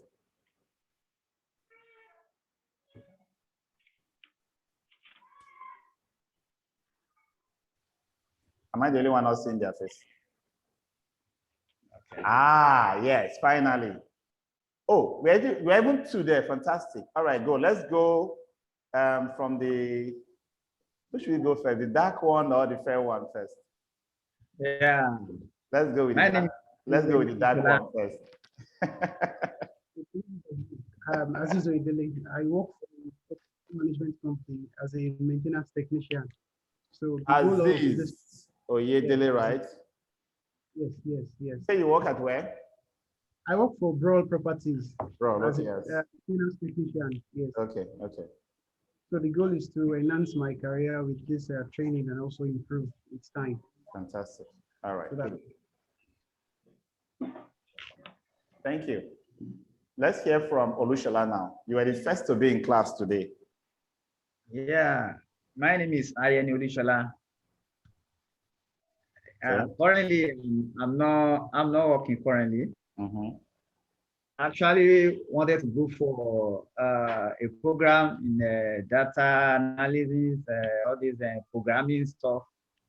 One of my big brothers saw this one and was like telling me, just try to convince me that I think this is best for me, that I think I have to go for this one.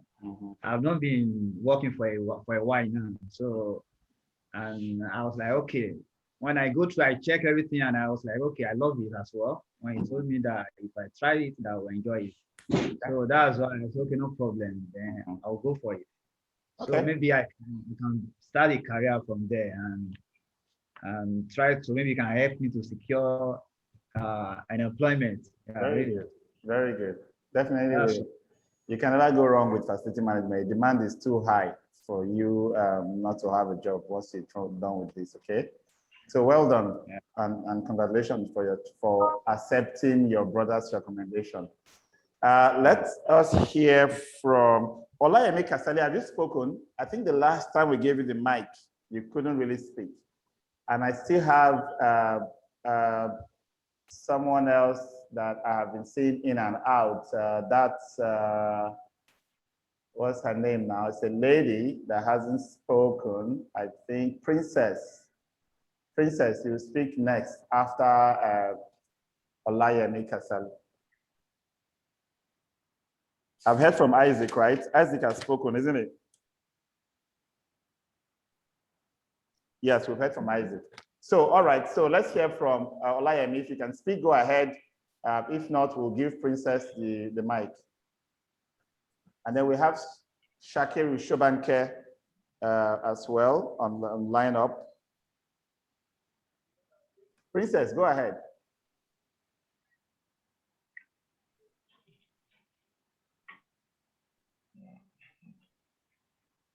Princess Onuwaje. All right, Shakiru, you can go ahead. Good afternoon, everybody. Good afternoon. My name is Shobanke Shakiru. Let me go. Where are the facility proper? My name is Facility. We evolved through from maintenance to facility management. Okay.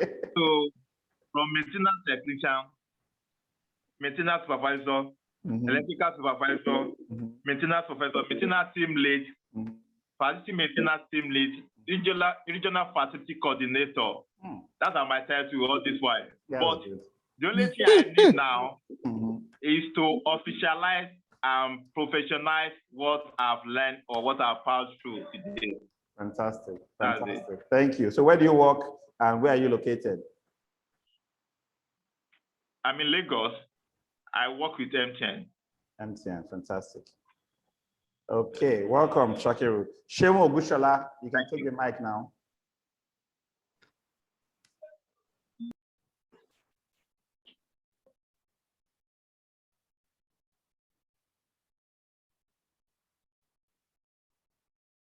Hello, Shemo, you can unmute so you can speak. I like your picture, but I need to see your face as well.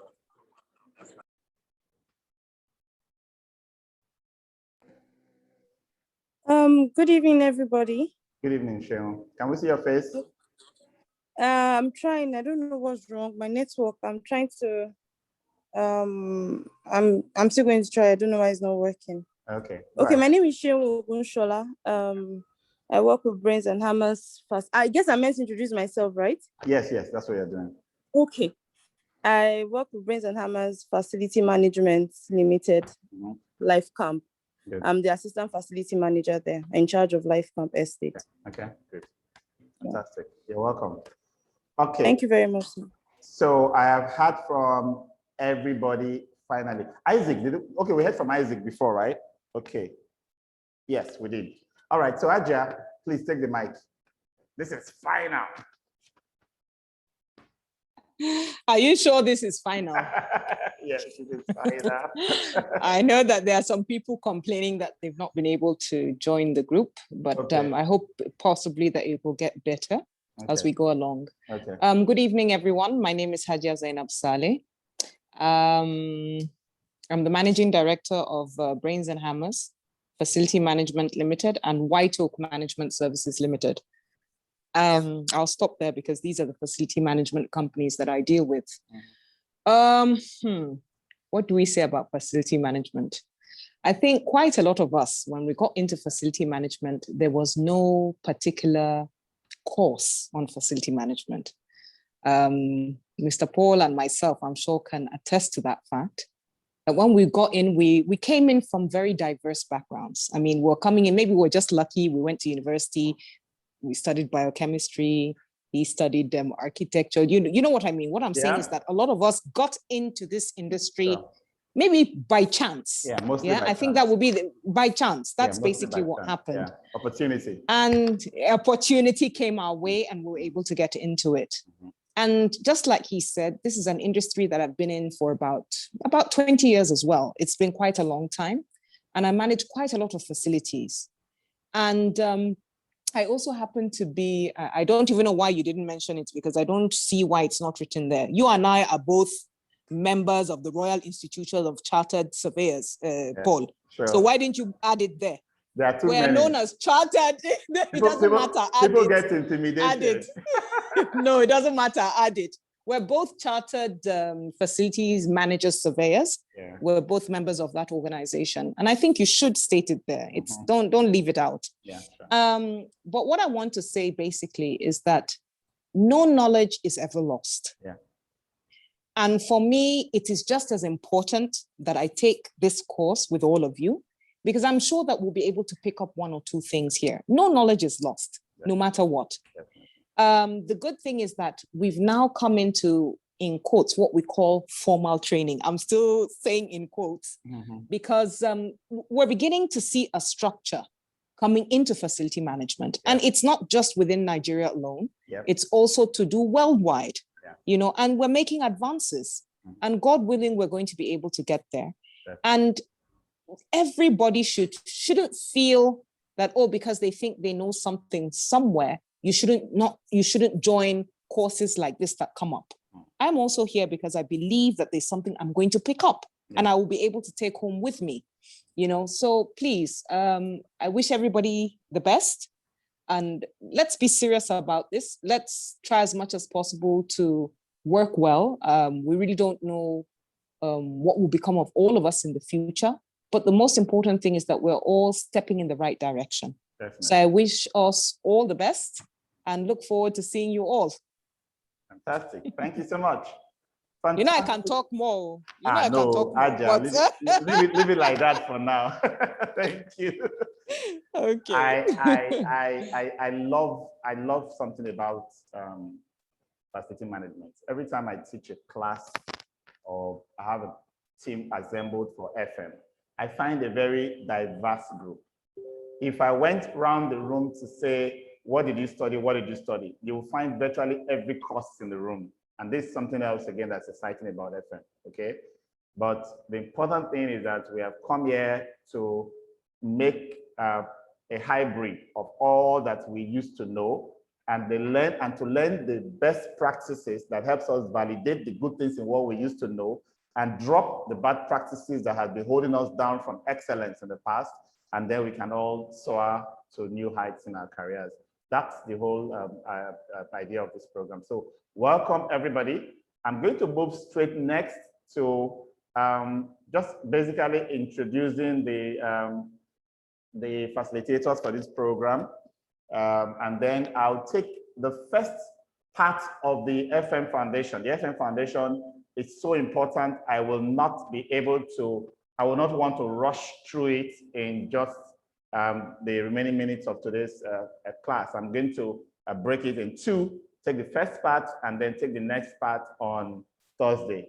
And so I hope you don't mind, because it's important that we take most of the important skills, stress it enough so that we can implement them. So this is me, Paul Erubami. I am a certified facility manager and property manager, business strategist, entrepreneur, an industrial engineer. I have pioneered and still working in the sustainability space, energy efficiency and environmental sustainability.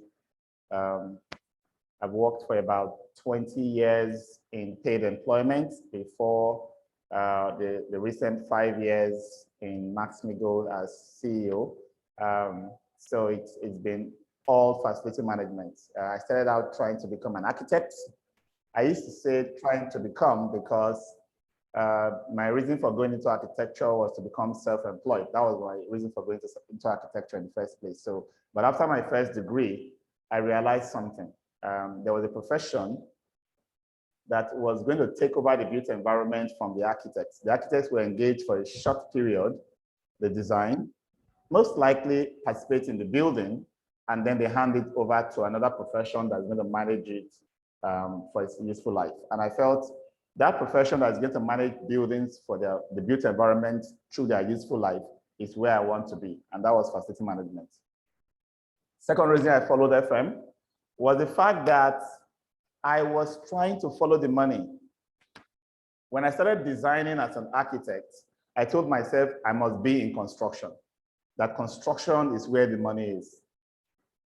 By the time I realized that construction is not where the money is, that the money was in FM, I switched again. So I moved from design to construction as an architect, and then to follow the money again as a professional, I went into facility management. It happened at a time when there were very few professional facility managers in the entire country.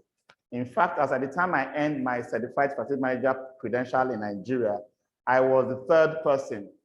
The other two were probably oil and gas leaders who got their certification abroad. So it was not something that was so common around. So it was a pioneering effort for me, and I've not looked back. So having worked across both sides of the aisle, I worked as an in-house FM for quite a number of years, developing service level agreements with contractors, signing up contracts, developing projects and budgets for in-house demand organizations. I moved over to work from the contractor side. So I worked as facility manager for a contracting organization, and I understood the both sides of the coin in facility management in that experience. And that experience took me from managing facilities for a church across Nigeria, including a very expensive, sophisticated temple complex, to managing oil and gas facilities for Shell, Schlumberger, and Halliburton across West Africa, and also managing properties for some organizations in the UK. So it's a broad range of experience, from the oil and gas to the corporate real estate, from the telecoms industry, and that has given me that 20 years of corporate experience. Beyond that, I started out to become a deliberate professional. Okay, so I went into facility management, and I decided gaining the certification. So after my first degree in architecture, I switched off architecture and I did my second degree in industrial engineering and operations management, all in a bid to improve my efficiency and process development skills. And that was in the UK, in the University of Nottingham.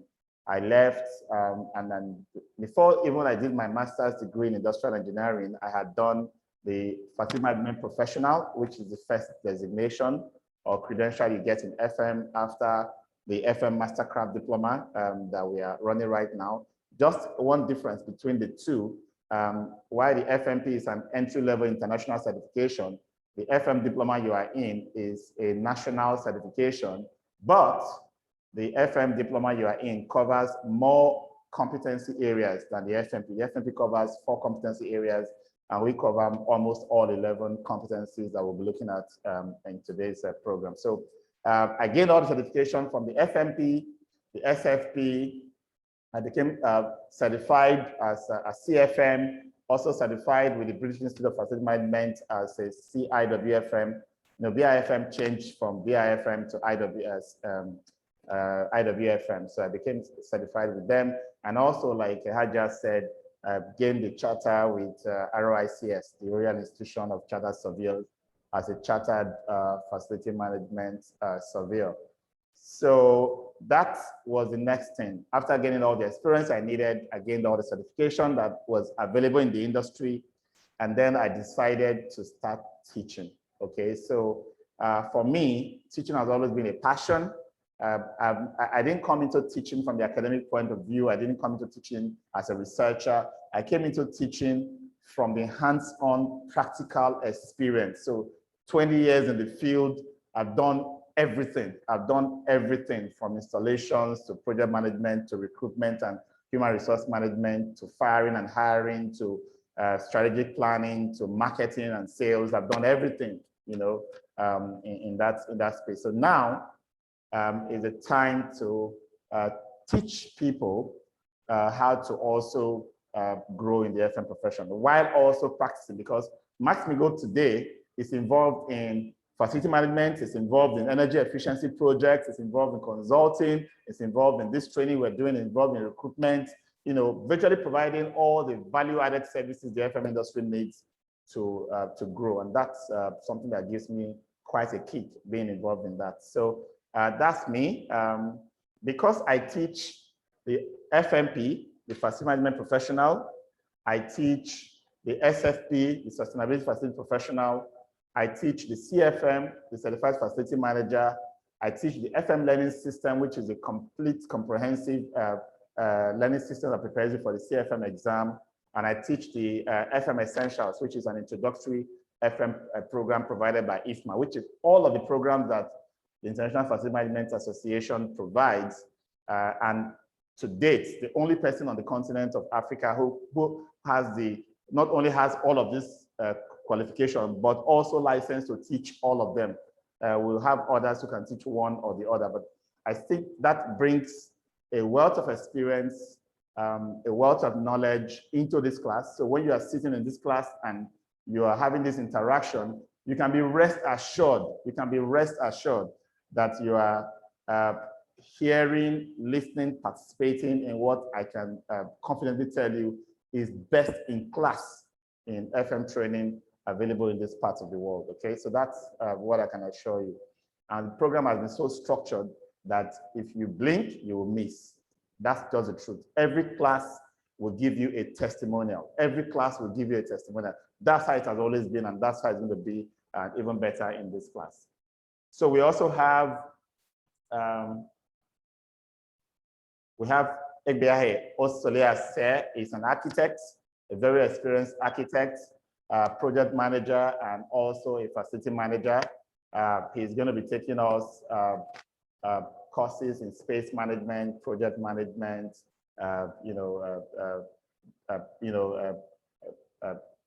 built environment inspections, building fabric and structural maintenance, all of those kind of courses. He's a very experienced hand in this as well, and he's been teaching with this program for 4 years as well. We have Odibo Ejiro. Ejiro is a mechanical engineer. He is our in-house expert in HVAC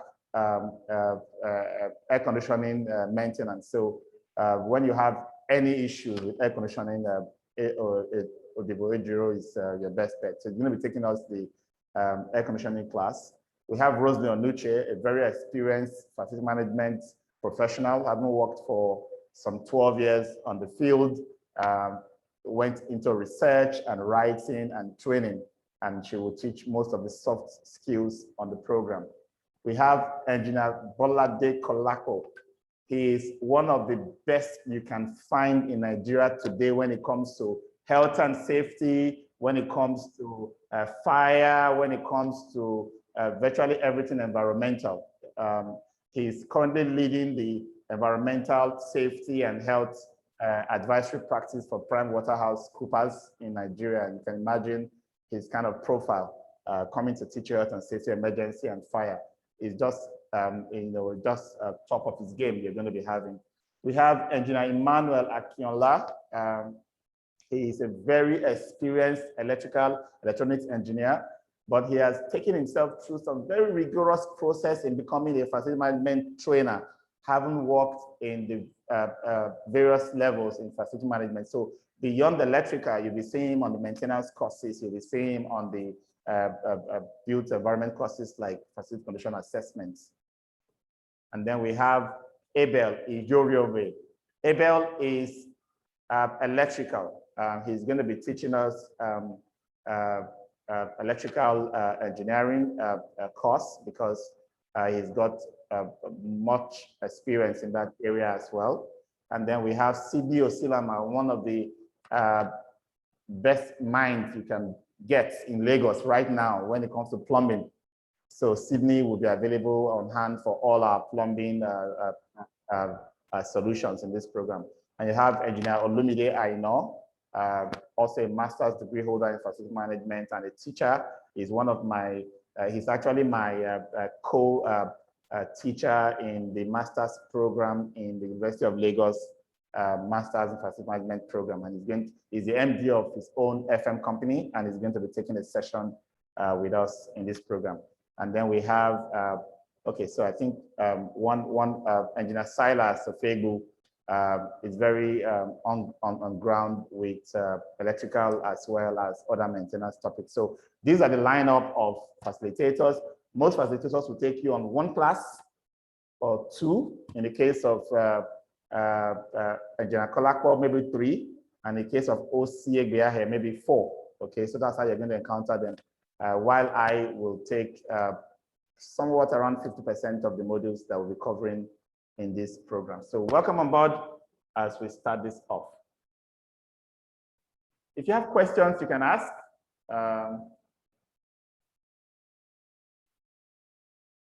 The usual routine, just raise your hand and you can comment or yes, I see that Olayemi Kasali is not able to speak to the class. Must be some technical hitch from his end. I hope we can have that resolved before the next class, and we'll hear from you, okay? And any other person who needs this class will be able to listen to them, introduce themselves to us during the class. So something I'm also going to be doing in this class is to have a few of you assigned as my co-hosts.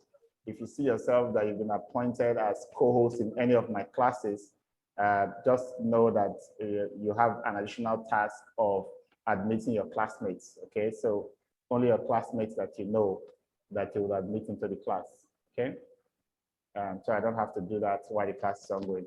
But I expect that's a primary responsibility of the admin team led by Barakat and Adekweju right now, since we'll be seeing less and less of TLC going forward. Okay, so today we're looking at facility management foundations. We're going to look at the path we're going to take into this class will basically be the basic introduction and talk about the key elements. We'll stop at the level of the skills you need to succeed as a facility manager. And then on Thursday, we will take a series of strategies for operational excellence as part of the FM Foundation module, okay? So that's how I'm going to split it up today. So you will, yes, I've done my introduction, just move straight into it. So what is FM? We'll look at relationship between elements of facility management. We'll look at the key elements and the strategies. So those strategies are the ones I'm going to leave for the next class. Facility management has been defined severally by different organizations. By the International Facility Management Association, it is the profession that encompasses multiple disciplines to ensure functionality of the built environment by integrating people, place, process, and technology. Keywords from this definition is 1, the profession encompasses multiple disciplines. So FM is not accounting, FM is not engineering, FM is not maintenance, FM is not HR, FM is not social sciences. FM is a bit of all professions. That's why we say it's multiple disciplines. And so everyone from every discipline is invited, is welcome into facility management, okay? But what does facility management provide? Functionality of the built environment. Functionality, what does this mean? Simply means that your space where you perform certain activities should work in such a way that those activities should be performed seamlessly. So functionality means your space and services enables you to perform the activities in the spaces that are meant for them. What are the activities basically that we perform as humans? We will work in some spaces, we will reside or live in some spaces, we will worship in some spaces, we will play or recreate in some spaces, and eventually when we die, we will have to rest somewhere, and so facilities also are provided for as final resting places, okay? So whether it's factories, hospitals, all kinds of workplaces, malls and shops. They are all workplaces, residences where we live, that's pretty straightforward. You have, churches and mosques and shrines and worship places. They're all facilities. People use those spaces and they should function well. And then you have play areas, recreational places, hotels, pleasure and leisure areas that should also function well. And then, of course, cemeteries should also function well if they are going to be used as an activity for humans. Of course, they are. From Coates and Lee, one of the foremost facility management handbook says FM coordinates and integrates the physical resources and the working space. So basically, the physical resources, the people and the spaces is what Coates and Lee is saying. Choti Panik in his book also said FM offers the services that supports the core business. This is one definition that tries to draw the line between core versus non-core. All right, so I'm going to be explaining more about the core versus non-core separation. By the US Congress, the facility management helps to meet the objectives of the organization by the cost-effective provision and proactive management of space and services. So it's all about space and services. All right, people must do everything we do in spaces. I hear of businesses saying things like, oh, we work in the cloud, we don't need physical spaces. I think every business, every organization, everybody needs physical spaces. Even if your business is in the cloud is in somebody's village. That's the truth. Some servers that are stacked up somewhere that have, that process all your data and it's being powered and maintained somewhere. So definitely your business is using some kind of space, whether you like it or not. And the services that serves those spaces to make sure they become functional. Okay, but how do we do it? We enable users to operate safely, effectively, and efficiently. The BIFM definition, now IWFM in 1996, defined FM as the practice of coordinating the physical workspace with the people and work of the organization, integrating the principles of business management, administration, architecture, and the behavioral and engineering sciences. It's talking about the multidisciplines again. As business administration, architecture, behavioral and engineering sciences are all talking about multidisciplines. But it is reflecting the definition of FM as providing solutions to ensure that the workspaces are integrated with the people and the activities they perform. Okay.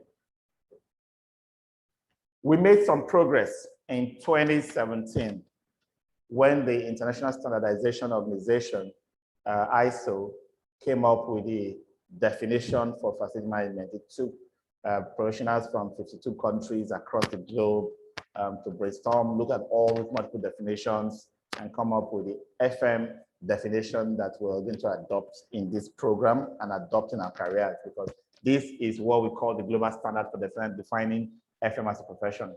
It is the organizational function which integrates people, place, and process within the built environment with the purpose of improving the quality of life of people and the productivity of the core business. You can easily say, oh, well, this is not saying something different from what the others have said in one way or the other, but in a way, it is integrating most of the other definitions, okay? That integrates people, place, and process comes from several of the definitions we have seen before. And then it adds the real reason why we do facility management. We want to improve the quality of life of people, and we want to improve the productivity of the core business. I need you to take a second to allow this to sink in, so that as we're talking about all of the skills and the best practices and the things, challenges we meet in our profession as we go on in this program, you will learn things that is going to help you fulfill your purpose as a professional facility manager. And that starts with you understanding your purpose. A facility manager's purpose is to improve the quality of life of people and also improve or increase the productivity of the core business. So everything that affects quality of life, surrounding, that affects security, safety, comfort, convenience, environmental issues, aesthetics, pleasing environments are all part of facility manager's job, part of the profession of facility management. The businesses that we are part of were set up for a purpose, and the FM is supposed to elevate himself to the level of strategic thinking and understanding to know that every step, every action we take on a daily basis affects the core business. Our job is not to become a hindrance to the fulfillment of the reason for the core business existence. Our job is to be an enhancement. Our job is to foster the growth of our organizations. And I want this to be in the background of our minds throughout this program, because you will find situations where you have encountered things in the past where you see yourself at opposite ends, or at loggerheads with the core business in the organizations you serve. You can never be right when the core business is wrong, because the reason for your being in your profession is to enable the core business to be productive and to grow, okay? And I look forward to the classes we're going to have on strategic thinking and strategic planning, to just open your mind, to blow your mind about how important it is to focus on the business model of the organization you are serving and be an enabler of that organization's achievement of its objectives. In facility management, you cannot achieve this integration of people, place, and process using technology without thinking sustainability. So we'll talk about facility management from a sustainability standpoint, and we are going to say we want to make all the profit for the business, we want to make people safe, we want to give all those convenience and improved well-being, but we must do it sustainably, and that's going to be something that's going to come out again and again in the course of this program that we're going to be going through. Did FM start yesterday? Did it start last year? Did it start 10 years ago, 20 years ago? Historically, we hear of stories about how there was no FM profession until 1979, when the first, okay, I don't have that story here, when the first group of people came together and said, you know, let's form the FM departments, let's form an FM association that's going to be advocating for the rights of facility managers, that's going to be drawing up content for facility management body of knowledge and so on and so forth. But before that first organization, that team that came together to start talking facility management as a profession, that later became IFMA, after which we now have the BIFM, which later became the Institute of Workplace and Facility Management. And then we now have national associations across the globe. Good enough for us. In Nigeria, we now have a National Association of Facility Management as well. I'll drop the link for you in the WhatsApp group so you can all join the association and feel a sense of belonging with other professionals in the industry. And then now we have the Global FM, which is a body of all FM organizations globally. We'll have time to talk about this as well as we go on in the program. But FM did not just start with these associations, did not just start with these organizations. Facility management has always existed. For as long as man has existed or lived in some space to do or perform some functions, okay? You can all relate with, you know, certain things we've read or, you know, seen from our history, how ancient structures have been built to, you know, manage temperature using natural designs to create ventilation streams and cooling and heating effects.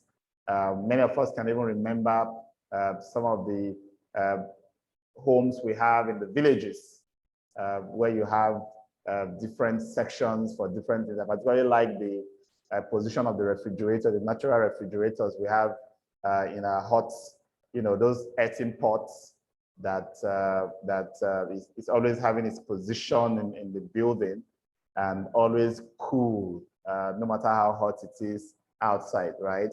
And then so many things we have been through in terms of how to make our spaces functional. But now we can talk about facility management as a profession because we have begun to develop a body of knowledge, and we have started doing all these credentials and certification and training that makes it, brings it to the forefront of our existence as humans. In Nigeria, as is the case in many African countries, in fact, most African countries, there are still no facility management programs in our formal or tertiary institutions. You will not find a diploma in a polytechnic or a first degree in a university in Nigeria or anywhere across the continent, right? So there is no pool for facility management professionals. The course is multidisciplinary. Many people have found their way into it, but not many people have been able to get a training, a formal program that takes them through the body of knowledge. And that's what we're trying to do with the FM diploma that we launched in 2017 that you're all part of. And so I think it's a good thing that you're here, and I hope that you receive enrichment and growth and progress as we go on in this program. What are the aspects of your business that is managed by facilities? Everything that is not the core business of the organization is facility management. Your businesses are basically core versus non-core. Everything that is non-core is facility management. Whether it's security, whether it's catering, property services, support services, cleaning service, everything is part of the facility management profession. Everything, logistics, inventory stores, just name it. Okay, so that's the way to look at it. If you are in a bank and you're not involved in banking, accounting, and audits and all of those things that take place in the bank, you are providing resources, tools, spaces, services to ensure that the bankers can do their jobs. You are in facility management. Okay. The reason we use this core versus non-core dichotomy to kind of explain it is many people are in facility management and they don't realize that their job is not outside the main business. Your job is part of the main business. Your job is to ensure that the main business succeeds. So the way you do your job will be different if you understand what the core business is about. Okay? And everything that you provide as part of non-core services is to enable the core business to excel or to grow. And this is what we call the FM wheel. It's a diagram put together by Michel Touriot. Michel is a very prolific facility management writer. He wrote one of the best FM books of the last 10 years. And he says, FM is so broad-based that you have all aspects of your organization represented in facility management, from projects to planning to real estate, operations and maintenance, management and leadership, technology, and all the services that go with it are all parts of the FM profession. So in essence, you really will not have another profession that's going to take you through so many skill sets, so many disciplines like facility management. At this point, I would just like to draw some parallels. I hear of somebody, somebody says, oh, I'm an engineer, and because I'm an engineer, that is my profession, or I'm a project manager, and I have credentials and certification in project management, and that's my profession, okay? There are so many things that we do that we can regard as skills or competences. Combinations of skills and competencies go into a discipline. Some disciplines can be professions on their own. Some disciplines need to, some professions are made up of multiple disciplines. What that means is you can be an engineer, a mechanical or a civil engineer or an accountant. That is a discipline. If you practice accounting strictly as a core business, then you have moved from the accounting discipline into the accounting profession, delivering accounting services as your core business. Same thing with engineering. If you are working as an electrical engineer in a factory, doing electrical engineering as part of the core business, that's your discipline that has become your profession. But you could also be any of these disciplines and be in another profession. Take, for example, the accountants. The accountant could be skilled as an accountant, qualified as an accountant, but working as a professional in the medical industry. Okay, so you become a professional in another industry with your competence and discipline as an accountant. Same thing with FM. FM is a profession where you can become a project manager, an engineer, an accountant, a sociologist, or any other skills or disciplines you come from. And then you bring that into the profession of facility management. Facility management is unique in the sense that it encompasses multiple disciplines, unlike many professions that have a single discipline involved, okay? And so when we talk about FM as a profession, it's involved in virtually every aspect of organizations and the life of people around us. And that's why we show you some of these charts that shows FM, into virtually everything: space management, furniture, workplace, design, master planning, building operations, emergency preparedness, and business continuity, capital budgeting, and so on and so forth. It's everywhere, and it's significant that we learn this. FM would typically be categorized into hard services and soft services. Our support services will be broken down into hard and soft as a high-level way of distinguishing or categorizing the aspects of FM practice. If you look at the list of services or FM jobs or activities that are categorized as hard services, one thing will come to mind.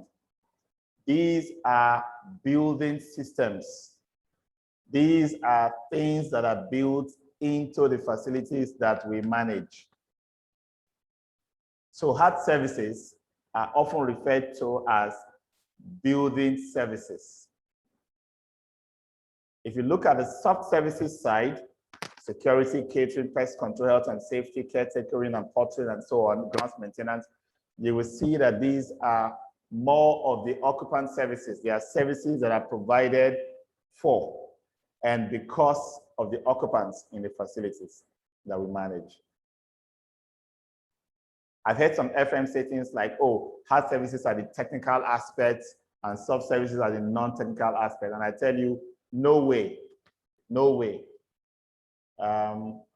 If you have been part of a food poisoning crisis in catering, you will realize that catering is very technical. And if you've been part of complications with managing people, you will know that the processes for managing people are often very specific and technical in approach. That includes everything from space management, furniture, equipment, and all the other things that we do as soft services, okay?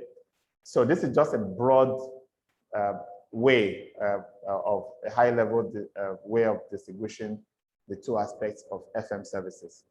In all, we are providing spaces, we are providing services, and then we are making sure that the spaces and services can work together using processes and technology to provide functionality for the people who are going to be using the facility.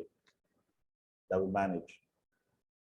So I'm going to quickly run through the 11 key competencies as defined by the International Facility Management Association.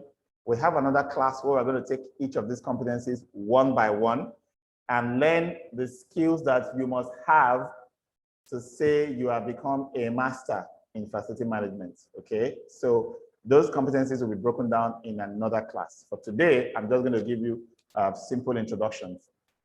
Communication. Facility management is all about people. You manage people. You work with people. You provide results to people. Communication is the #1 skill a facility manager needs to imbibe. And communication is not just about, I know how to talk to people. I do some interviews and somebody will say, oh, I know how to talk to people, I know how to convince people. That's not what communication is. Communication goes with a process, a structure. Who are my stakeholders? What do I provide to my stakeholders? What information does each stakeholder require from me? In what formats do I need to provide this information? Is it reports? Is it minutes? Is it feedback? Is it phone calls? And when are these several communication required with my stakeholders? It's a big picture view of planning, who to talk to, how to speak to the person or communicate with the person, when and what for every stakeholder. You must have that communications plan and you begin to roll out your communication. The communication should not be always ad hoc as it comes to your mind. No, there should be a method to communicating. People should know what to expect from you, how to expect it, when they should expect that piece of information from you as facility manager. And how to put all that together is what we're going to take care of in the communications module. What about emergency preparedness and business continuity? This is what we now call risk management. In facility management, anything that can go wrong will go wrong if we don't have our risk recognition and risk preparedness program in place. It's a key skill. An FM will tell me things like, oh, it's an emergency. I say there are no emergencies. Emergencies are what we did not anticipate. If you have actually gone through a program for anticipating what can go wrong, then they are no longer emergencies to you, because in 90% of the cases, there will be things you have thought about. And because you have thought about them, you have put some plans in place to deal with them. Environmental stewardship and sustainability. Facility managers manage the built environment. The built environment is now responsible for 40% of energy consumption on the earth. Our buildings consume 40% of energy. And we cry about global warming and the lack of sustainability in energy consumption. FMs are just as culpable as other heavy energy consumers. We must learn how to manage that, tapping resources from the earth to consume. We must also be careful of our impact on the environment. Facility management buildings generally account for 38 to 45% of waste that go into landfills. So we are tapping the earth to consume in energy. We are dumping refuse into the earth. That is a skill that the FM needs to have to be able to navigate that process of protecting the earth for the future generations. And in the process, saving costs, improving the efficiency, and improving the effectiveness of the service we deliver. Finance and business. This competency is so key, pivotal to our success. You know why? We are already victims, because we're already seen as the people who spend the monies in the organization. We are seen as those who don't make money, but we spend money. If you lack basic skills on how to think about money, how to spend money, and how to make money produce value, and how to demonstrate in the language the CFOs and the CEOs understand about the value you are bringing from the services you are providing, you'll always be at the receiving end in the organization of all the jokes about spending and you being the one that spend all the money. Of course, you spend a lot. Outside HRO salaries, the built environment consumes the next, highest size of companies' expenses. And you manage that. You must be smart when it comes to money. Leadership and strategy. The facility manager must have the competence to manage people. When I say manage people or lead people, I'm not talking about only your subordinates. I'm actually talking about being able to manage at every level. Your subordinates, your peers, your customers, your partners, stakeholders, and your bosses and your clients and customers at the top. The FM must have skills to be able to navigate all of that. And we're going to look at that in one of our modules, or a few of our modules in this program. Operations and maintenance. Many FMs will find their career start and end at this point, but that's a shame because you cannot do your operations and maintenance right without having some strategic thinking, some strategic planning that gives you the answers to why you do the things you do. So by the time you are doing your what and your hows in operations and maintenance, you know why, which comes from strategy. And then the FM will be engaged in all kinds of projects. You must have project management skills, commercial acumen. You must be able to understand quality as a competence. Quality is all about focusing on the customer's needs, being able to interpret customers' needs and wants into objective deliverables in terms of the services customers want. And this is even more difficult because our job is not producing goods. Our job is providing services. So quality of service is usually a subjective conundrum that we have to deal with. You could think that you are doing very high quality service until you hear what your customers think about the service you are delivering. And then you have to think again, okay? So quality is a skill, it's a competence that we need to have as facility managers. And then we must be able to do real estate and property management. This is strategic planning for the assets that we manage. Creating strategic plans is a real estate and property management competence. Being able to understand the interactions or interfaces between FM, property management, and real estate management is another. The FM will typically rise, on that ladder, being able to move from the facility manager to the property manager to the real estate manager. And we'll talk about how this relationship works, especially for many of us who are in organizations where you have these three positions, and there's still all kinds of gray areas on how they relate.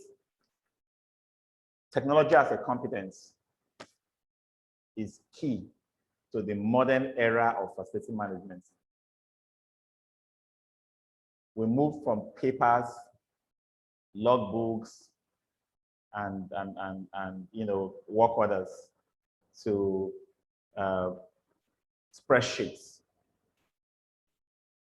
From spreadsheets, we're able to do some analysis and get some ideas or make some decisions from our data. And then we move from there to software. The era we are in now is beyond software. We are talking of Internet of Things and artificial intelligence.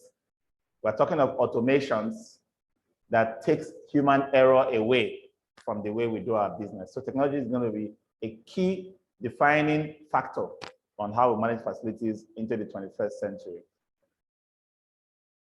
I'm going to stop here so that I will continue the class from this cycle and move on to the core strategies on Thursday. I'm going to allow questions with the few minutes we have. I can take maybe a couple of questions and comments, and then we'll note the rest for the starting of our class on Thursday. Okay? So if you have your hand up, I can acknowledge you to speak.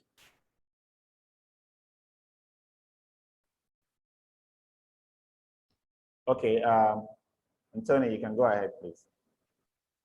Yeah, I so appreciate what I've heard so far, and I must say I'm highly excited, very, very happy. And my question is this. I know what we just did today is just a kind of introduction and preamble. Yes. And we may really start off earnestly on Thursday. Yes. Is there any way, maybe after the class, we can have a kind of a handout so that can maybe help us? Because I know going by what we see on screen, we may not be as fast as it is being displayed, and maybe the explanation that is being. Did you get an email? Did you get an email? Did you get an email with the training slides for today, before today? Did anybody get an email from the? I have not checked. Did anybody get from the training department? Because they send you an email before the class. Okay. I did. Okay. Yes. Fantastic. I did. Thank you. Okay. Yes. So you have it in your email. Okay. And the way it works, is that you're supposed to open it and read it to the end and write down questions ahead of the class. So many of us didn't get the mail. Okay, so you didn't get the mail. All right. So if you did not get the mail, right? If for any reason you don't get an email from the training department before a class, an hour or two to the class, send an email to training or drop a comment in the WhatsApp platform to say, I haven't received my training material. My experience with the training department is that they have been so meticulous that many of us don't check our emails. We're probably on our office emails all the time, and our personal email that we use to register, we are not checking it often, right? So the email you use to register for the class, please refer to it often because you will find the training department sending you content there. And then for a few, I've also noticed that the email will be in your spam. Okay, so if you didn't see it in your main inbox, check your spam so you can click on it to open it. Next time your mailbox will recognize it as not spam and allow it to stay in your inbox, okay?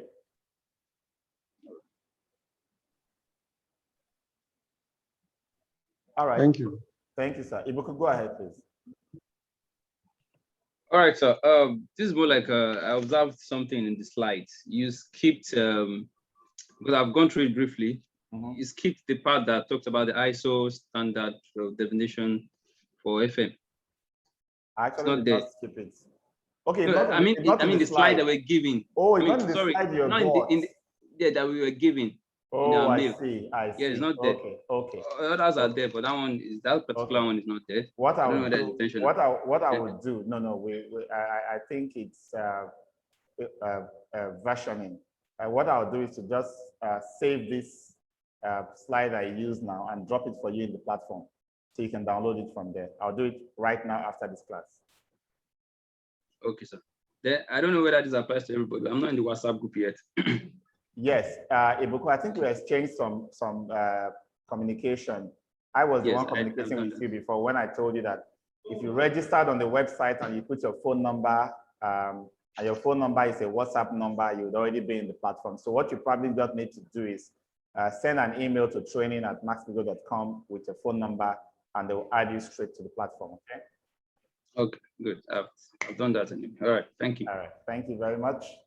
All right, guys, I hope it's been a good time. Let's get ready for a discussion, bumper one on Thursday. I'll be here again with you on Thursday. Thank you very much. Have a good evening. Bye-bye. Hello, sir. Thank you. Hold on, please. Thank you very much. It's been a pleasure. So, please, if you have not registered, please. Thank you.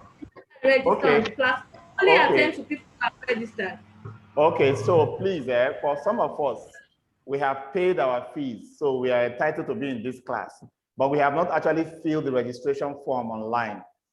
So please put the registration link on the platform so that those who have not registered need to register. We actually need your full registration. That includes your resume, okay? Thank you very much. And again, someone has a question. Yes, sir. Sorry. Okay, go ahead. Okay. Okay, sir. My question. Thank you so much. Thank you so much for the class. Okay.